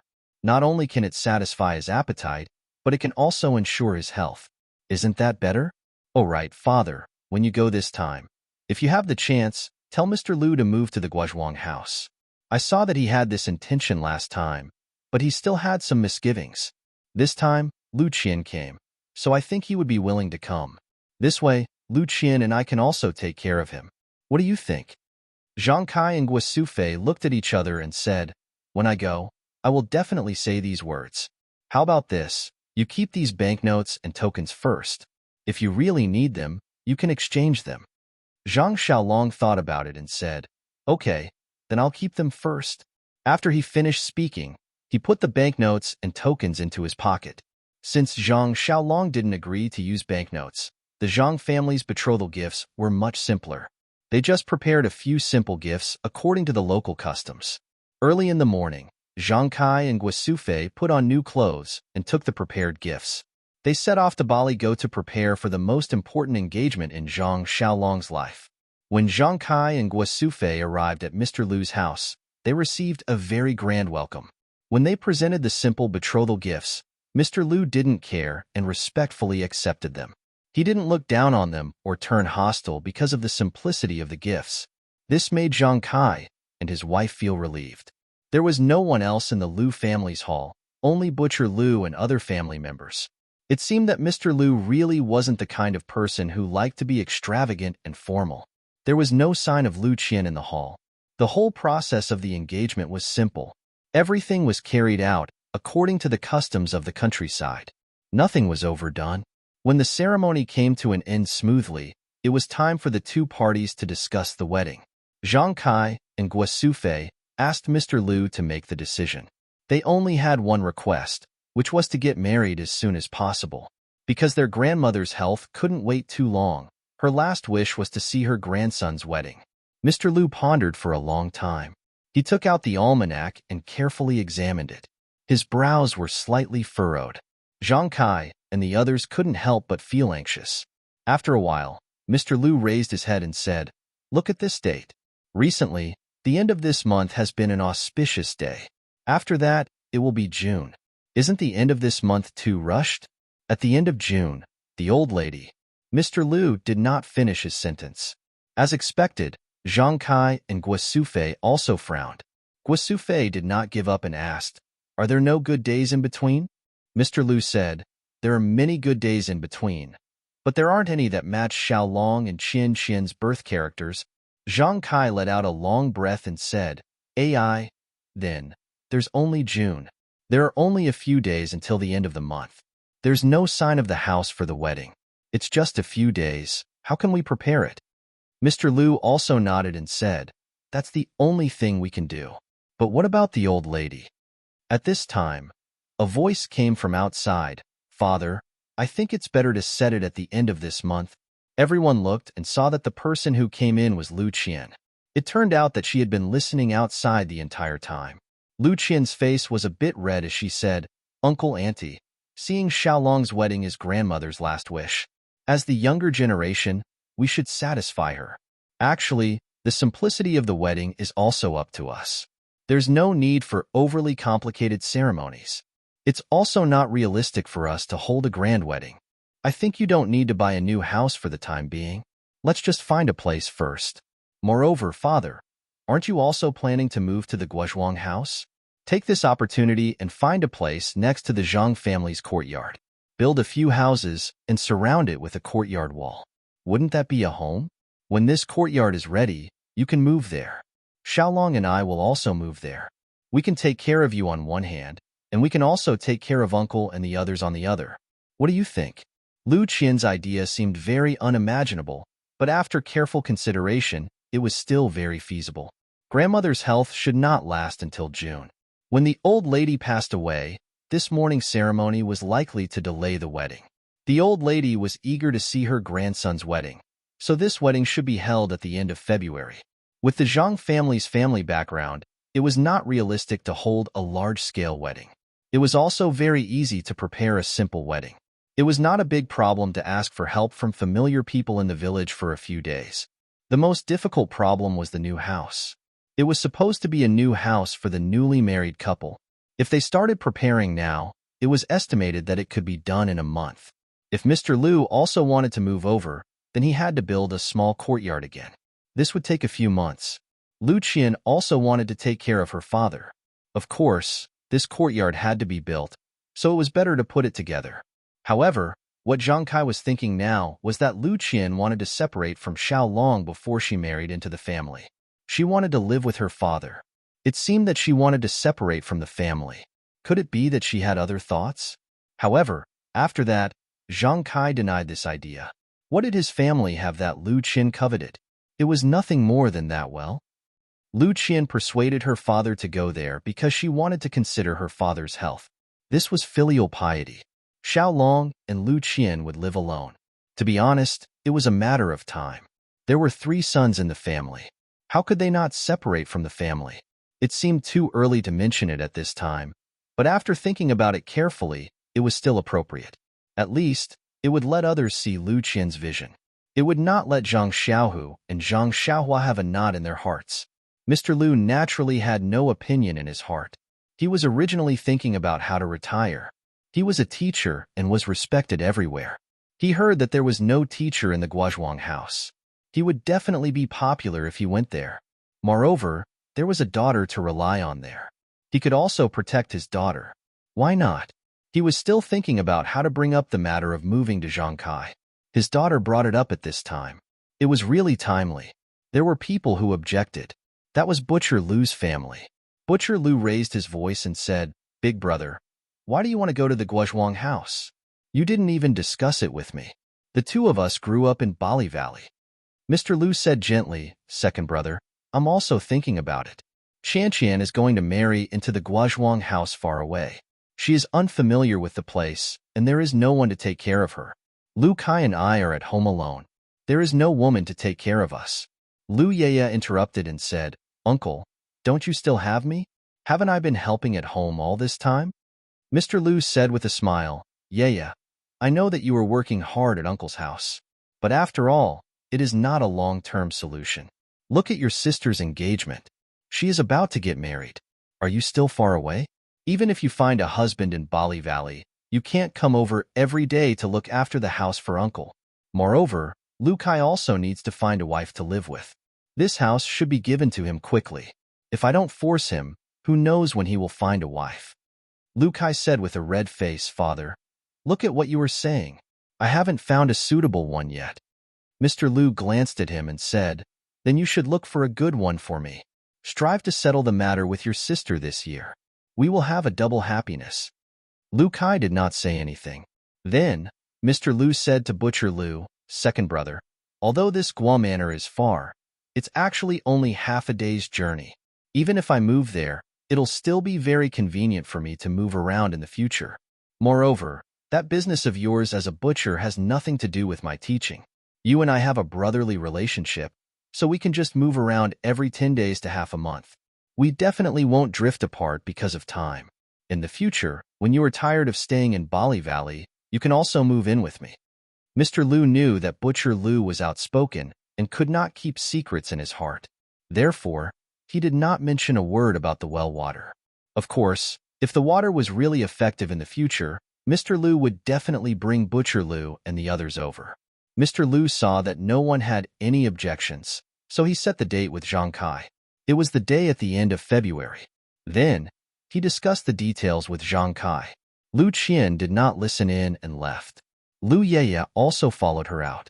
When they arrived at Lu Qian's boudoir, Lu Yaya teased, "Elder sister, do you think that Xiaolong is in such a hurry to marry over?" Lu Qian said, "It is not what you think. This Zhang family's grandmother does not have many days left. The last time I was at his house, she was already coughing up blood. The old woman has worked hard all her life. I think we should still fulfill her last wish. Moreover, you also know his family's situation. Doing things in such a hurry is actually a kind of relief. It does not give me and Xiaolong too much of a burden. My decision is beneficial to both him and me. Lu Yeye said, the last time you told me, I also thought about it for a long time. This fate is really strange. You have known each other for less than 2 months, and you are going to eat at the same stove. Now that I think about it, it is really magical.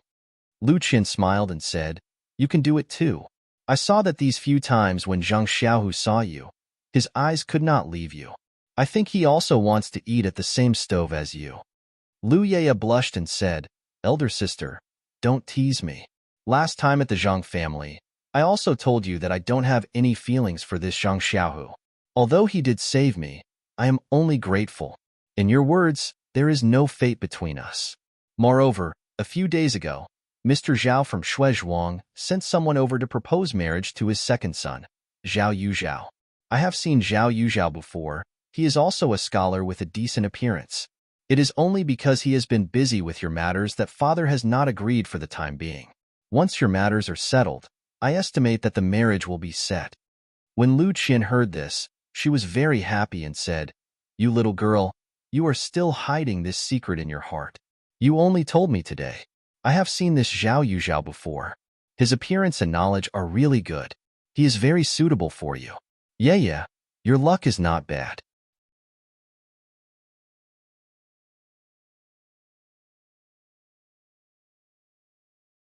Chapter 50. Lu Yeye giggled and said, no matter how good your luck is, it can't be compared to your fate. That was given by the heavens. You just wait to slowly enjoy your happiness. I just want to persist in my dream. I want him to read me poems that I like and write my own poems. When I'm free, I'll look at the small bridge and the flowing water. When night comes, I'll give him incense. Lu Qin said, yeah, in fact, love is sweet. Life is realistic. I have the same dream as you. Unfortunately, the heavens have arranged Zhang Xiaolong for me. I can only choose my village wife's life. Different people have different ways of living. I hope that we will have our own happy life. Lu Yeye said, sister, I also believe that we will be happy. However, elder sister, have you really decided? I still want to ask you one last time. Have you really decided to marry an illiterate farmer in such a hurry? Decades later, when you look back, won't you regret today's decision? When Lu Qin heard this, she tugged at Lu Yeye and said, yeah, there are some things that cannot be decided by reason. Even though there are millions of people who will continue to move forward, perhaps today's decision will lead to a different life for me. Perhaps in a few decades, I will regret today's decision. However, right now, I do not regret it. When you are afraid of the slightest thing and do not know when to advance or retreat, you have lost the right to choose. Life is the combination of many choices. Different choices are different lives. If you and I both make the same choice, then wouldn't there be no joy in life? Although Xiaolong is a farmer, he is not illiterate. He is not a rotten wood that can't be carved. I think that our lives are a process of mutual influence and change. He may not write poems for me, but I can read for him and teach him how to write. We don't have a small bridge and flowing water. Maybe we can have a man plowing and a woman weaving. Although I can't give him incense, how can the bedroom be just drawing eyebrows? I can let him grind ink for me. In short, we will gradually change and make our lives happier. Lu Yeye also smiled and said, elder sister, your homework was better than mine when you were young, and you read more books than me when you grew up. I can't win against you, but I always feel that you will suffer a lot if you marry into the Zhang family. Why do you want to make yourself uncomfortable? However, Lu Qin said, you are still a little stubborn. The word happiness is the same for everyone. The happiness of the poor is no different from the happiness of the rich. It doesn't mean that your happiness is better than others just because you are rich. So, when I choose to be poor or rich, I am choosing happiness. There was happiness in suffering, and there was happiness in enjoying. As long as one felt happy, why would one be afraid of suffering? Even if it is pain in the eyes of others, how can you know the sweetness in it? As the saying goes, if you are not a fish, how can you know the happiness of the fish? There is only so much happiness in this world. The more happiness you have, the less happiness others will have. If you feel unhappy every day, then others will have more happiness every day. Instead of sharing your happiness with others, why don't you live happily every day? Lu Yaya listened and frowned. She understood something in her heart, but she immediately let go and said, "Elder sister, I am here to persuade you, but what you said made me think differently.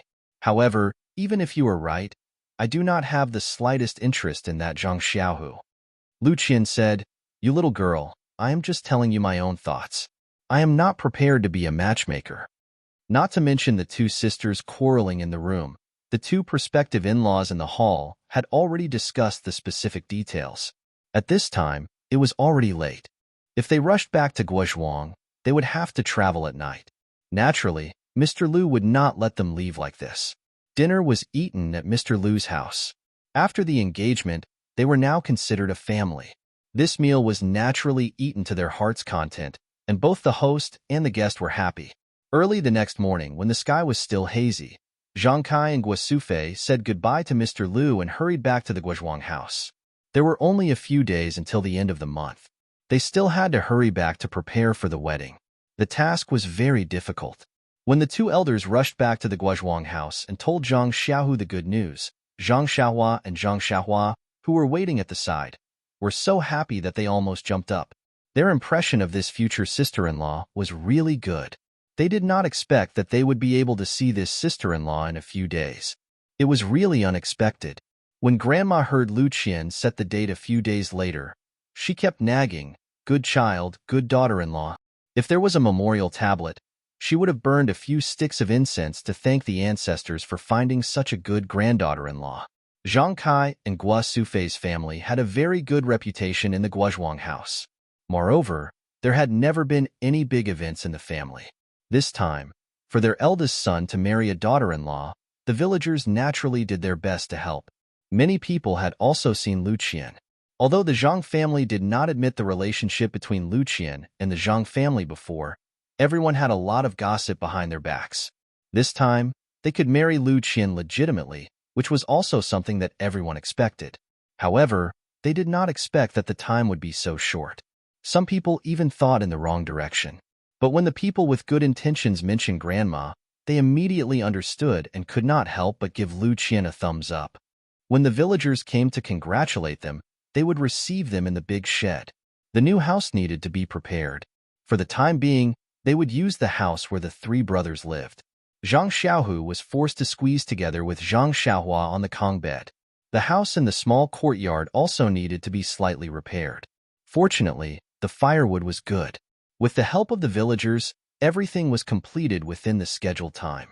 On the day of the wedding, the entire small courtyard of the Zhang family was filled with a jubilant atmosphere. Before dawn, the small courtyard of the Zhang family was filled with a hubbub of voices. Many people came and busied themselves with their own things. Some of the women in the village came to help tidy up the tables and chairs and help to clean up the vegetables. The chef also started a fire and began to prepare the meal. Zhang Xiaolong was also woken up early. After tidying up, he prepared to ride a big horse, bring the bridal sedan chair, and the band to Bali Gully to marry Lu Qian. The route of the wedding was naturally not the small path that they usually took. It took longer than usual. Moreover, they had to rush back before noon. Of course, they had to set off through the stars and the moon. When everyone was ready to set off, Guo Sufei found that the best man, Zhang Xiaohua, was missing. She hurriedly asked Zhang Xiaohu. He also felt very strange. In the middle of the night, he heard someone in the courtyard and got up early to help. When he got up, he also called Zhang Xiaohua. It seemed that he did not get up. Zhang Xiaohu hurriedly went back to the room to take a look. Sure enough, Zhang Xiaohua was still sleeping soundly on the Kong. No matter how Zhang Xiaohu called, he did not wake up. In the end, Zhang Xiaohu ruthlessly poured water on him. He even turned over and went back to sleep, leaving everyone at a loss. However, the matter of the best man had been handed over to him yesterday. They could not find anyone else temporarily. Fortunately, there was a sedan chair. Moreover, grandmother also knew that Zhang Xiaohua slept until the sun came out. Everyone carried Zhang Xiaohua into the sedan chair and let him sleep. Now, her sister-in-law had not even sat in the sedan chair, but her brother slept first. In this way, The wedding procession carried Zhang Xiaohua, sleeping in the sedan chair, to Baligo in the dark. When the procession had traveled more than half the distance, the sky was like a fish belly. When the sun peeked out from the horizon, that ray of sunlight swept over the sedan chair. Only then did Zhang Xiaohua open his eyes. Rubbing his eyes, he found that he was sleeping in an unfamiliar environment. Surprised, he lifted the curtain of the sedan chair. Only then did he realize that he was sleeping in an unfamiliar environment. He stopped the sedan chair, and Zhang Xiaohua came down from the sedan chair. He ran in front of Zhang Xiaolong's horse and hurriedly apologized to his elder brother. Zhang Xiaolong pulled him to ride on the horse and hugged him, saying, "Xiaohua, it's okay. You were sleeping to grow. You didn't delay anything, so why are you apologizing? However, this time I really opened my eyes. How come I didn't know that you could sleep so much that you couldn't even wake up with water?" Zhang Xiaohua blushed and said embarrassedly, "I don't know. Maybe I used to sleep like this before, but I never got up so early." Zhang Xiaolong thought about it and felt that it was true. He and his younger brother had always slept together. In the past, he didn't find anything unusual. Moreover, he never got up so early. Maybe Xiaohua had always been sleeping like this. Anyway, there was nothing wrong with him. He didn't need to get up so early in the future, so he didn't ask anymore. The rest of the journey was not far. With the two brothers chatting and Zhang Xiaolong's excited mood, they quickly finished the journey. The village entrance of Baligo could be seen from afar. Only then did Zhang Xiaolong stop the horse and let the wedding procession rest for a while. Then a special master arranged for people to set off the firecrackers and let the band play music. Zhang Xiaohua also quickly and obediently jumped down from the horse. She took the horse's reins from her elder brother's hand and walked to the front. She led the horse forward slowly. The people of the Liu family were naturally waiting at the village entrance early. When they saw the wedding procession, someone hurried back to report to Mr. Liu. The wedding band also broke the silence of the early morning. The villagers of Baligo were all awakened by this festive sound early in the morning. Before the wedding procession entered the village, many children and villagers stopped them and asked for candy and other things. The Zhang family was naturally prepared. Someone took out the prepared things and scattered them to the crowd. Everyone picked up the candy and dispersed in a hubbub. They let the wedding procession move forward. In the short distance from the village entrance to the Liu family, the wedding procession was stopped several times. However, everyone was very happy and didn't get angry because of this. It was the custom of the countryside. When a family had a happy occasion, everyone wanted to share the joy. The more joy they shared, the bigger the family's happy occasion. The wedding procession couldn't wait to be stopped as much as possible.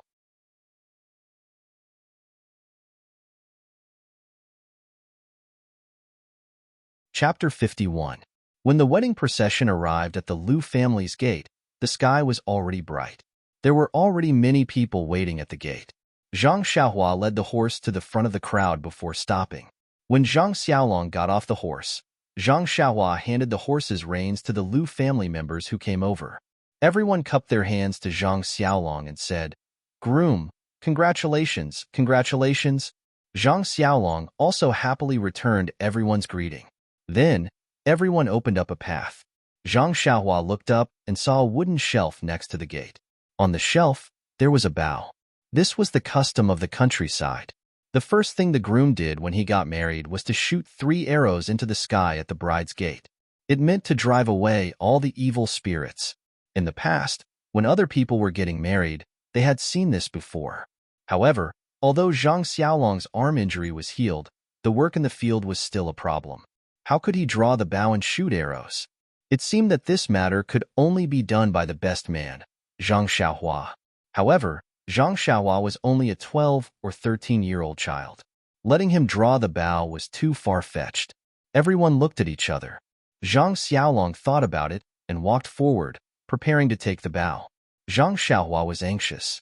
She quickly rushed forward and pulled her brother, saying, "Big brother, your arm just healed. How can you pull this thing?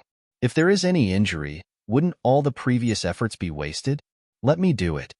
Zhang Xiaolong smiled and said, "It's okay. It's just drawing the bow and shooting. I still have the strength. You're still young. How can you draw the bow and shoot arrows?" Zhang Xiaohua also smiled and said, "Big brother, you're looking down on me. I can work in the field myself. How can I not have the strength? Let me try. If I can't do it, you can do it. We won't lose face, don't you think?" Zhang Xiaolong thought about it and agreed. Anyway, the best man did things for the groom during the wedding. If Xiaohua really couldn't draw the bow, then he could only do it himself. Mr. Liu probably knew that his arm wasn't good enough. The bow on the shelf should be a soft bow that didn't need too much strength to draw.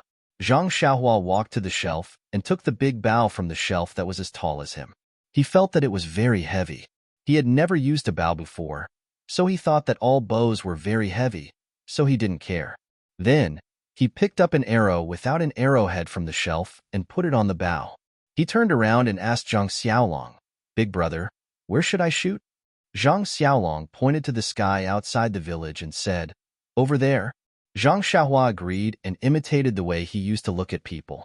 He got into a horse stance and then faced the sky and pulled the bowstring with all his strength. However, the bowstring was very tight. Zhang Xiaohua pulled it about 30% full, and he couldn't pull it anymore. He couldn't help but blush. Normally, he should release his hand and shoot the arrow. But this was his first time shooting an arrow. Moreover, he used to see others pull the bowstring like a full moon, so he thought that it must be completely pulled. So, he took a deep breath and moved his two arms. Sure enough, he felt a force coming from his arms. He shouted and the bow was immediately pulled into a full moon shape. He confidently looked at the morning glow outside the village and released the tight bowstring. The arrow flew out like a meteor with its sound. Looking at the arrow flying far away, Zhang Xiaohua felt a sense of joy in his heart. Zhang Xiaohua used the same method for the remaining 2 arrows and shot them far away from 8 Mile Gorge. After the 3 arrows were shot, Zhang Xiaohua felt that his arms were sore and numb. He couldn't lift the bow and couldn't put it back on the shelf. At this time, everyone was applauding and praising Zhang Xiaohua's strength. Only Zhang Xiaolong saw the abnormality. He quickly walked in front of Zhang Xiaohua and took the bow. He was about to put it back on the shelf, but unexpectedly, his hand felt heavy. He quickly exerted some strength and caught it. Zhang Xiaolong was very surprised in his heart. Why is this flexible bow so heavy? However, at this time, everyone had already surrounded him. He didn't have time to think carefully and just put the bow on the shelf. He was surrounded by people and walked into the Liu family's courtyard, leaving the bow alone on the shelf. Just as Zhang Xiaolong was being crowded into the Liu family's courtyard, Hunter Zhang at the north end of 8 Mile Gorge was packing up and preparing to go hunting in the mountains. He walked into the small house where he kept the bow and arrows. Not long after, he came out in a flustered and exasperated manner and asked his wife, Boy's mother, "Where did the bow on the shelf go?" His wife asked curiously, "Which bow? How would I know? I've never entered that small house." Hunter Zhang was anxious and said, "It's the 5 pickle bow that was passed down from my ancestors. It was on the top of the shelf on the right. I saw it the day before yesterday, but it's gone today. Could it be that there was a thief at home yesterday?" His wife was preparing breakfast on the stove when she suddenly remembered something and hurriedly ran out, saying, "I remember now. Boy's father, Teacher Liu, sent someone to borrow a flexible bow yesterday. It must be for his son-in-law today. He was afraid that he wouldn't be able to draw it, so he specifically asked for it. At that time, I was packing the child's clothes, so I asked someone to get it himself. I remember you said that there was one on the shelf that you made for fun, so I told him." Hunter Zhang asked, "Did you see it when he took it out?" His wife said shamefully, "He did tell me, but wasn't it just a toy that you made blindly? I was too lazy to look at it, so I let him take it away." Hunter Zhang immediately scolded, "You prodigal woman, you didn't even take a good look at what you borrowed. He took away our ancestral bow, and you were too lazy to look at it. Moreover, Teacher Liu has always been very good to us. All the children in our village were taught by him. There must be a reason why he specially came to borrow a flexible bow. Look at you now. You gave him a bow that no one has been able to draw for more than 10 years. Aren't you purposely making him lose face? I'll see how I'll deal with you when I come back." After saying that, Hunter Zhang hurriedly ran out in a panic. When he ran to the Liu family's main gate, Zhang Xiaolong and the others had already entered the courtyard. The strong bow that had been passed down from his ancestors was placed on the shelf at the entrance. In his opinion, it must have been thrown there because no one had been able to draw it. At this moment, he just happened to see someone poking his head out from the Liu family's main gate. He said thoughtfully, "Liu-san, tell Teacher Liu that I'm taking this bow and arrow."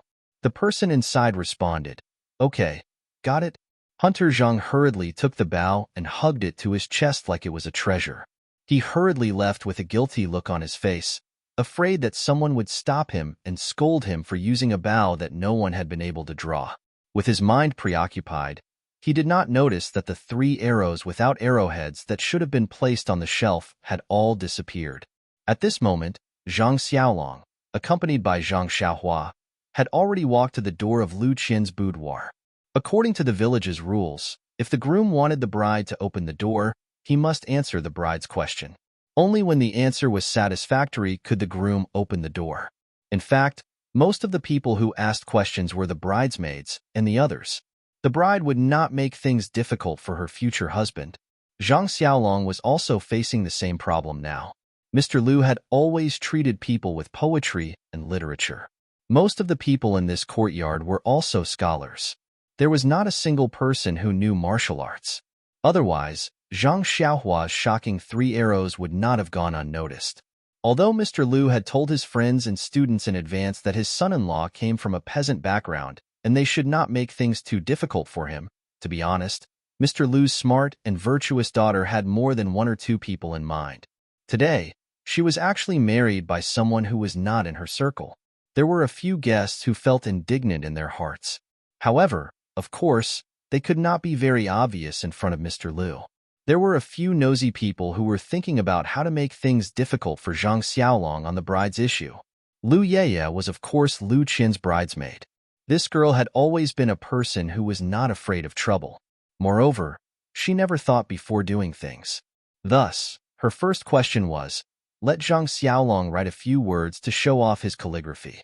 When this question came out, Liu Qin, who was in the boudoir, glared at Liu Yeye and asked, "Whose idea was this? Why didn't you tell me?" Liu Yeye said in a sweet voice, "Sister, it was a group of people outside who said it. It's okay to make brother-in-law lose face now. It's also good to urge him to learn calligraphy properly in the future. What do you think?" Liu Qin smiled bitterly in her heart. "What can I say? Your question has already come out. Can I take it back? Sigh, I just don't know if Xiaolong will blame me in the future." Mr. Liu's face in the hall was also a bit ugly. This was obviously making things difficult for his son-in-law. However, marriage was about liveliness.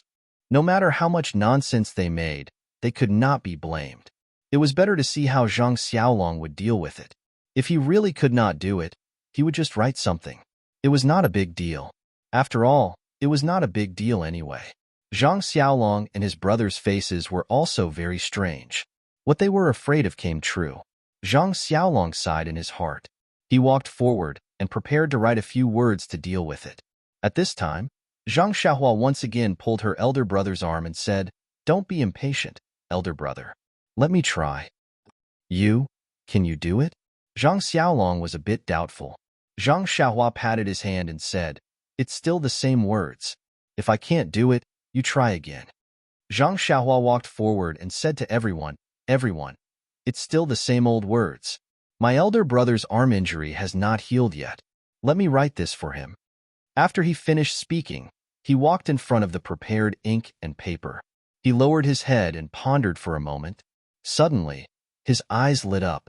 He raised his head and said, "Everyone, for today's liveliness, we will not use this ink and paper." Everyone asked curiously, "Then what should we use?" Zhang Xiaohua asked, "Is there a ready-made mop?" "Today, I will use the mop to write a few big words for everyone." "Mop? How do you write it?" Someone asked curiously. While they were talking, someone had already brought the mop over. Zhang Xiaohua found a basin and poured the ground ink into it. She then placed the mop into the basin and dipped it in. She held the mop with both hands and carefully pondered in her heart. She picked up the mop and wrote 2 big words on the limestone slab in Mr. Liu's courtyard, "Misty." These 2 words were written in an ancient style. It was very elegant and full of charm. Zhang Xiaohua wrote it in one go, causing the surrounding people to be stunned. In the hall, Mr. Liu heard the commotion outside and suddenly came out of the hall. When he saw the two words on the limestone slab, he did not say anything. He carefully thought about it and was also stunned. Speaking of Misty, these two words were originally the words on the token. That day, after Zhang Xiaohua asked someone to recognize it, she had simulated, tasted, and practiced more than once how to write it. Other words, such as Zhang Xiaohua, he would not be able to write it no matter what. However, these two words had already been deeply engraved into her heart. Naturally, she could write it at her fingertips. Of course, because she did not have the ability to enter the school, she would definitely be ridiculed if she wrote with a brush. But using a mop to write, she naturally did not have to worry about things like technique. Please add it to your collection. Thank you.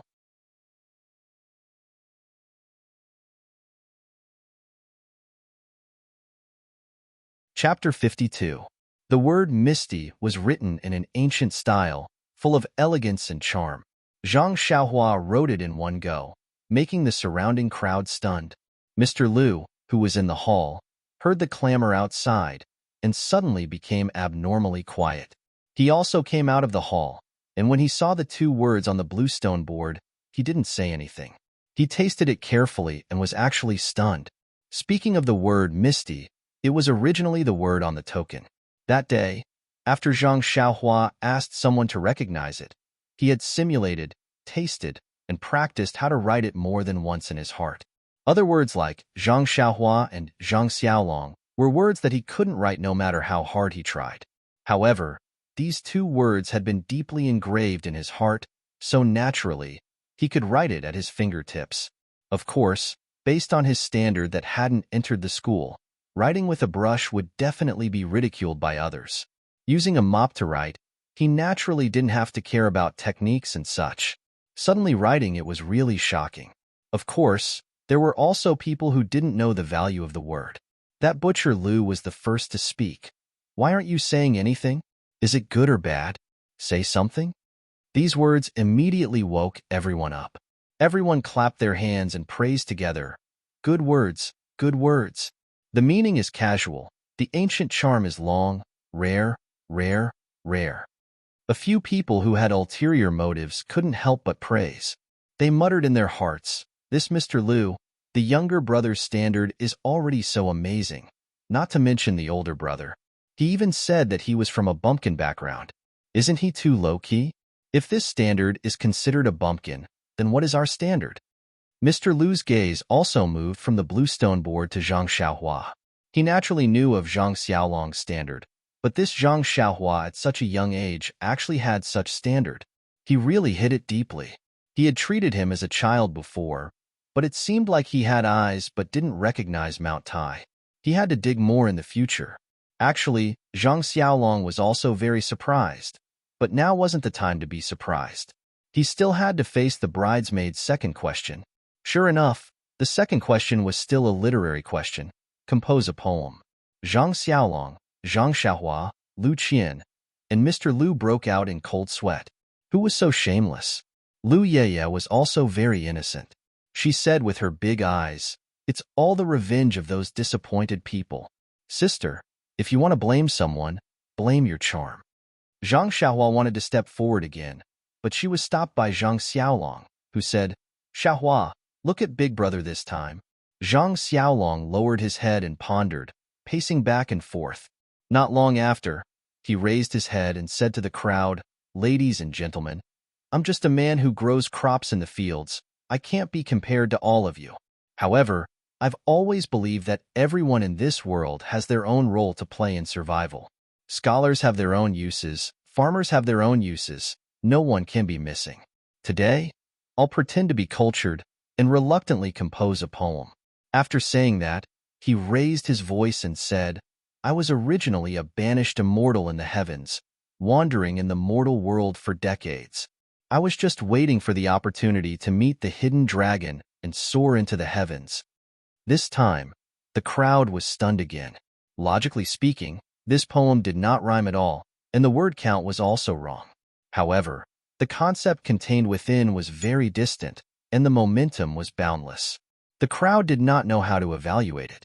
At this time, Mr. Lu interjected and said, "Nephew, this poem's concept is very good. The momentum is overwhelming. I hope nephew will study hard in the future and reach a higher level."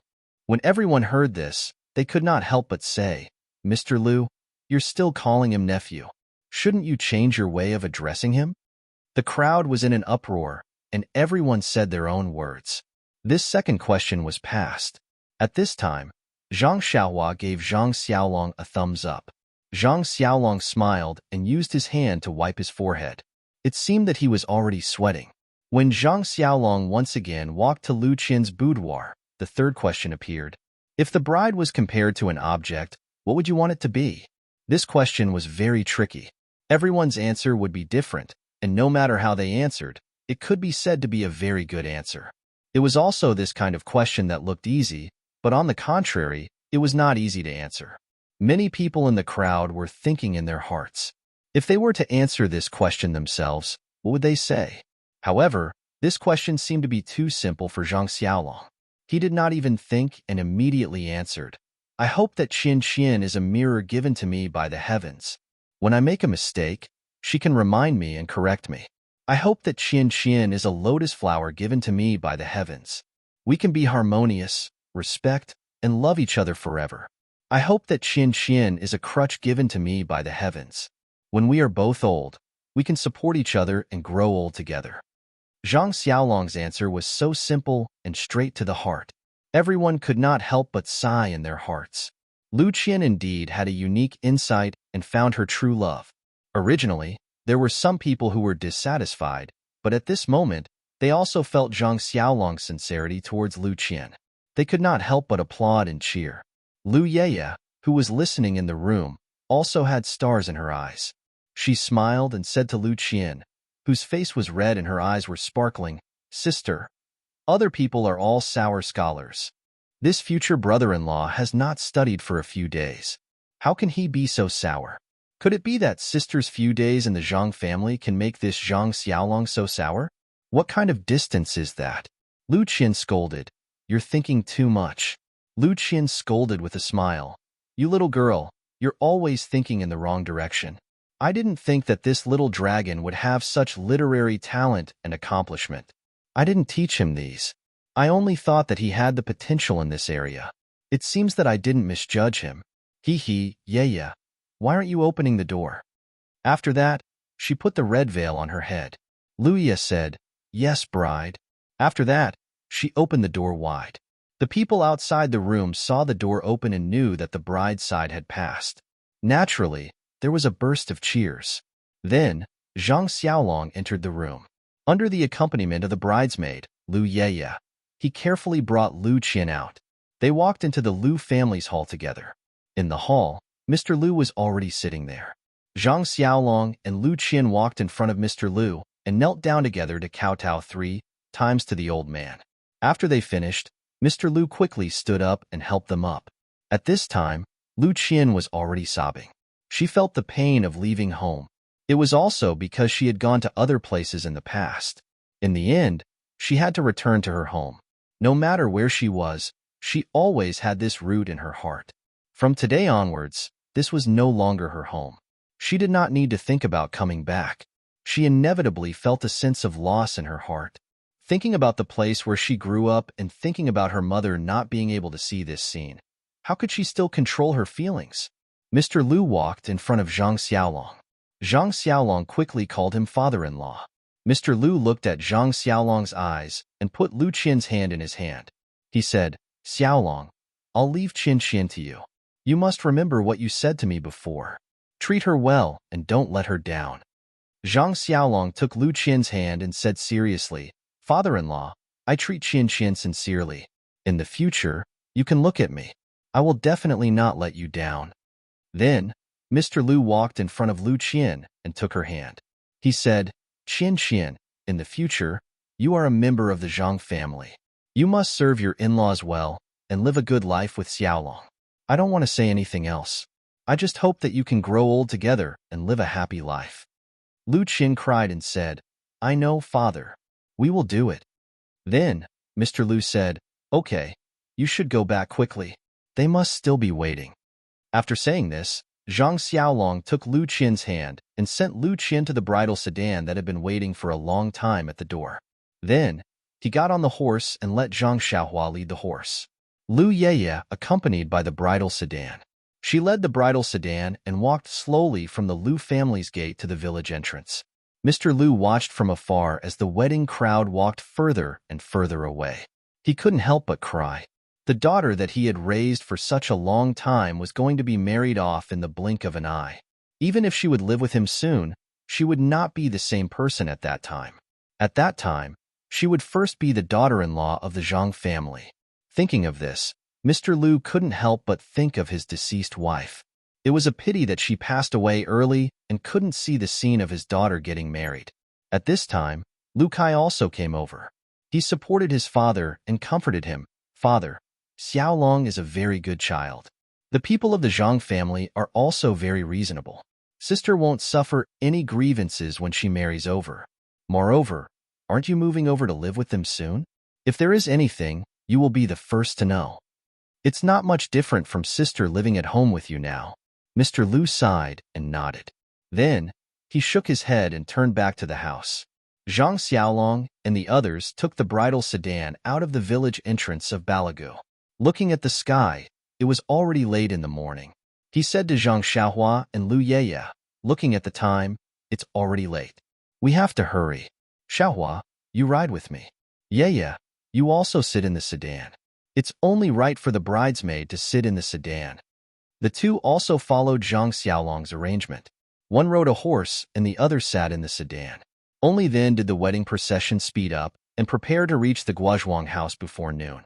When Zhang Xiaolong and Zhang Xiaohua were dealing with the bride's family, the other people in the wedding procession had already been arranged to eat and drink. Even the horse that Zhang Xiaolong rode had been fed well. After coming out of Balagu, the horse no longer played music. At this time, everyone was full of energy and was ready to hurry. They still walked on the main road back.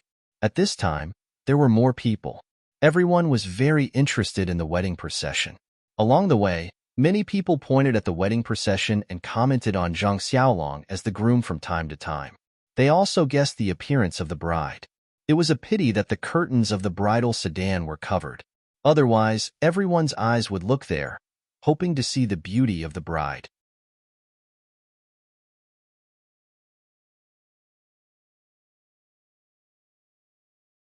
Chapter 53. The wedding procession hastened their journey, and after walking for a while, they arrived at the main road that led to the Guozhuang house. Zhang Xiaolong looked at the sky and said, "It's still early and we're already halfway there.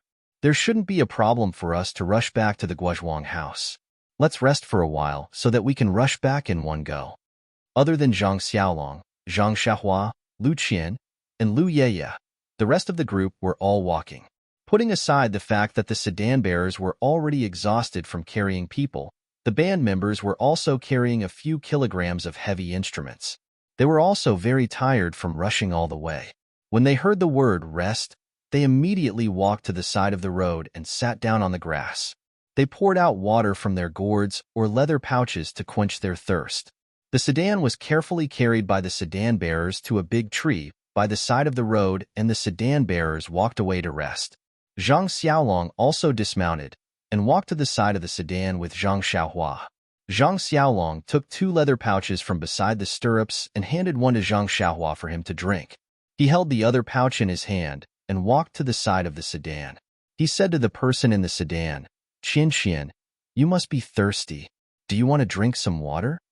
Lu Qian did not speak, but it was the bridesmaid Lu Yeye who spoke first. "Elder sister probably isn't thirsty. She's still reminiscing about the twin lotus flowers on one stalk. Why are you thinking about your bride? Isn't I still in this sedan? Why are you asking me if I'm thirsty?" Zhang Xiaolong and Lu Yeye had only met a few times and had heard from Lu Qian that this cousin of his had a straightforward personality. Now that he saw her mocking him, he did not mind and only said, "Isn't she the elder sister? You're the younger sister. Of course I should ask the elder first." Lu Yeye continued, "Oh, I didn't expect brother-in-law to be so quick-witted. Why didn't I see it before? TSK, elder sister's eyes are really sharp." Then she curled her lips and asked softly, "Elder sister, do you want to drink some water?" Lu Qian's head was still covered with a red veil as she said in a low voice, "I'm not too thirsty, but I still want to drink some to moisten my throat. If you're thirsty, you can drink first." Lu Ye said, "All right then, I'll drink it first. I've been busy with your matters since I woke up this morning. I haven't had a single drop of water. Just now, I've talked a lot with them in your room. My mouth is already dry. Wait for me to finish drinking it, then I'll give it to you." After saying that, Lu Ye lifted the curtain of the bridal sedan chair and walked out. Zhang Xiaolong was standing beside the sedan. When he saw Lu Ye come out, he quickly handed over the leather bag filled with water.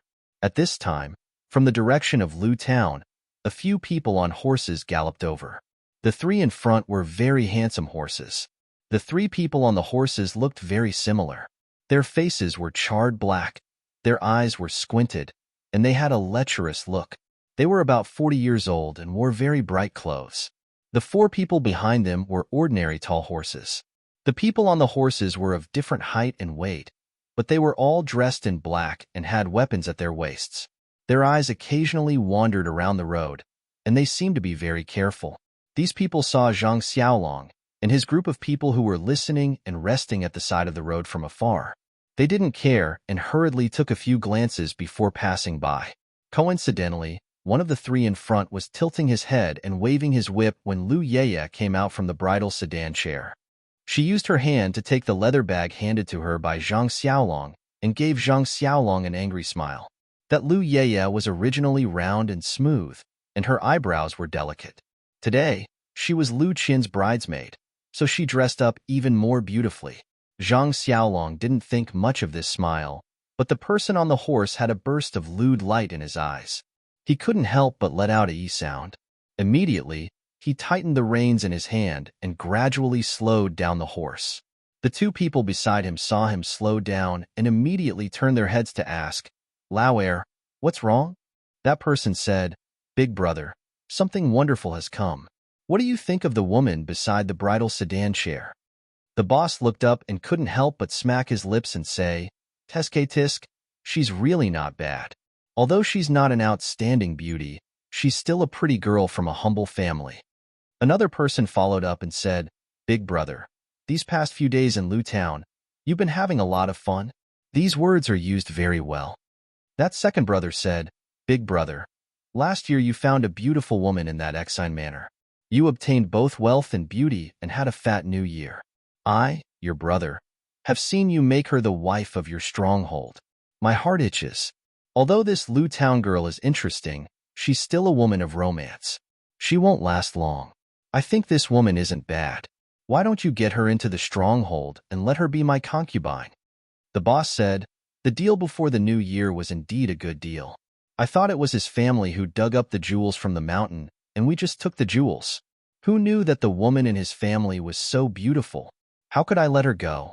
However, second brother, this place is not far from Lu Town and is on the official road. I'm afraid that our actions will attract the attention of the authorities." Another person said, "Big brother, you worry too much. Although it's not far from Lu Town, there are not many people here. Just the few bumpkins who came to escort the bride don't seem to be from this town. If they rob someone, then so be it. It's not the first time we've done this. After we've done it, we don't have to kill anyone. If we leave our names behind, I'm sure they won't dare to report it to the authorities. Let's hurry back to the village. Even if we catch them, the authorities will know." The second brother said, "Lao Air's words are very reasonable. Big brother, let's do it." The boss looked around and seemed to be hesitating. Lauer said, "Second brother, the woman in front of the sedan chair is yours. The bride in the sedan chair is mine. Today, I'll be the groom." "Ha ha ha." Lauer said, "Hee hee, the woman in the sedan chair still doesn't know whether she's fat or thin, beautiful or ugly. I'm not interested. This chick has soft skin and tender flesh. I think she suits me." Lauer said, "Second brother, you don't know this. If the bride isn't beautiful, why would she choose such a beautiful girl to be her bridesmaid? I think the bride must be more beautiful than her." Lauer said, "Lauer is clever. However, if I didn't turn around and see it, how can you be the groom today?"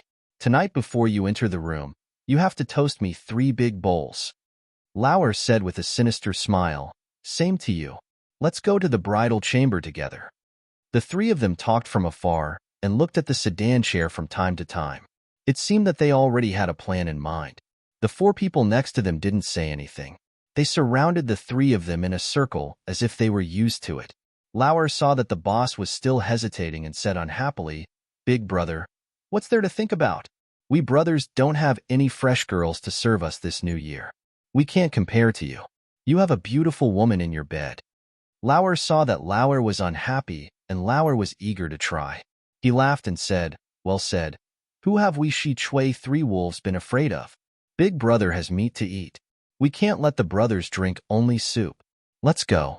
Today we'll do a good job and let the brothers eat meat. Finished speaking, the 3 of them turned their horses around and rushed towards Zhang Xiaolong and the others. The other 4 people also came from the side. At this time, Zhang Xiaohua had finished drinking water and handed her leather bag to Lauer. His ears were very sensitive. He heard the sound of horses galloping away and then turning back.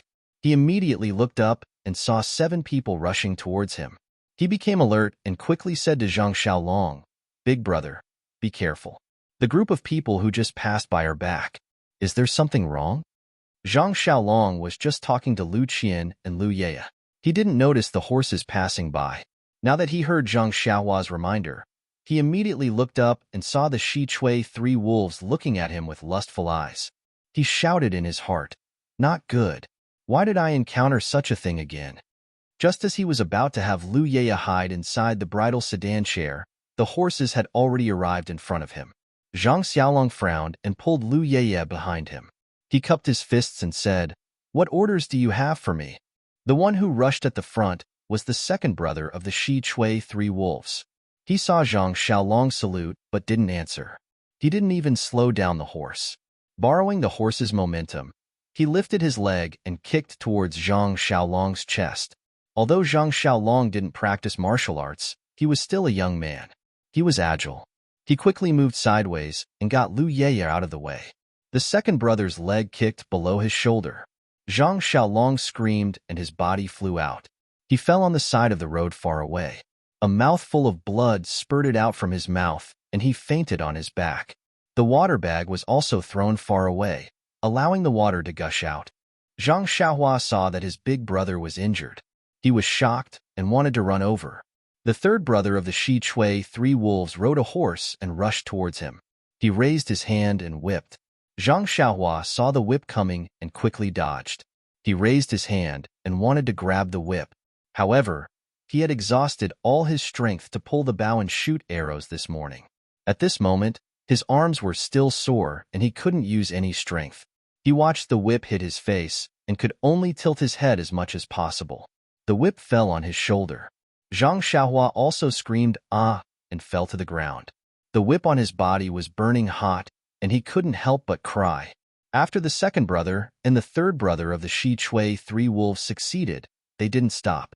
Instead, they rushed to the rest of the people resting on the side of the road and raised their whips to hit them. The eldest brother ran to the front of the sedan chair. He didn't move forward. Instead, he tightened the reins and stopped. Seeing the second brother and the third brother running to the others, he said to the other 4 people around him, Go and help them. The other 4 people immediately pulled out their weapons from their waists or horses and outflanked them from different directions. They shouted as they walked, Shi Chui Mountain is working here. Those who have nothing to do with it should leave quickly. There were still some people on the road. When they saw these people rushing over and injuring people, they felt strange. There were also some busybodies who stopped to watch the fun. When they heard this, they immediately scattered like birds and animals and fled. The rest of the wedding procession was also very angry when they saw several people on horseback injuring the groom and the best man. They wanted to stand up and pick up the weapons in their hands to win with numbers. However, they didn't expect that the other party had knives and spears. Moreover, they were the bandits of Shi Chui Mountain. How could they still have the courage? They didn't have time to care about the others. They were all shouting mother and father. They didn't even want to eat anymore. They threw away everything in their hands and fled in all directions. In the blink of an eye, there There were no extra people on the busy road just now. There were only Zhang Xiaolong lying on the ground, Zhang Xiaohua struggling to get up, Lu Yeye who was panicking and didn't know what to do, and the people of Shichui Mountain who succeeded in their plot and were complacent. You're tuning in to the Romance Rendezvous YouTube channel. We're so grateful for your support, and don't forget to subscribe to join us on this incredible journey through captivating stories. Your generosity through donations truly makes a world of difference, as it's the primary source of revenue that allows me to expand and enhance this channel for you. Thank you from the bottom of my heart for being a part of this adventure.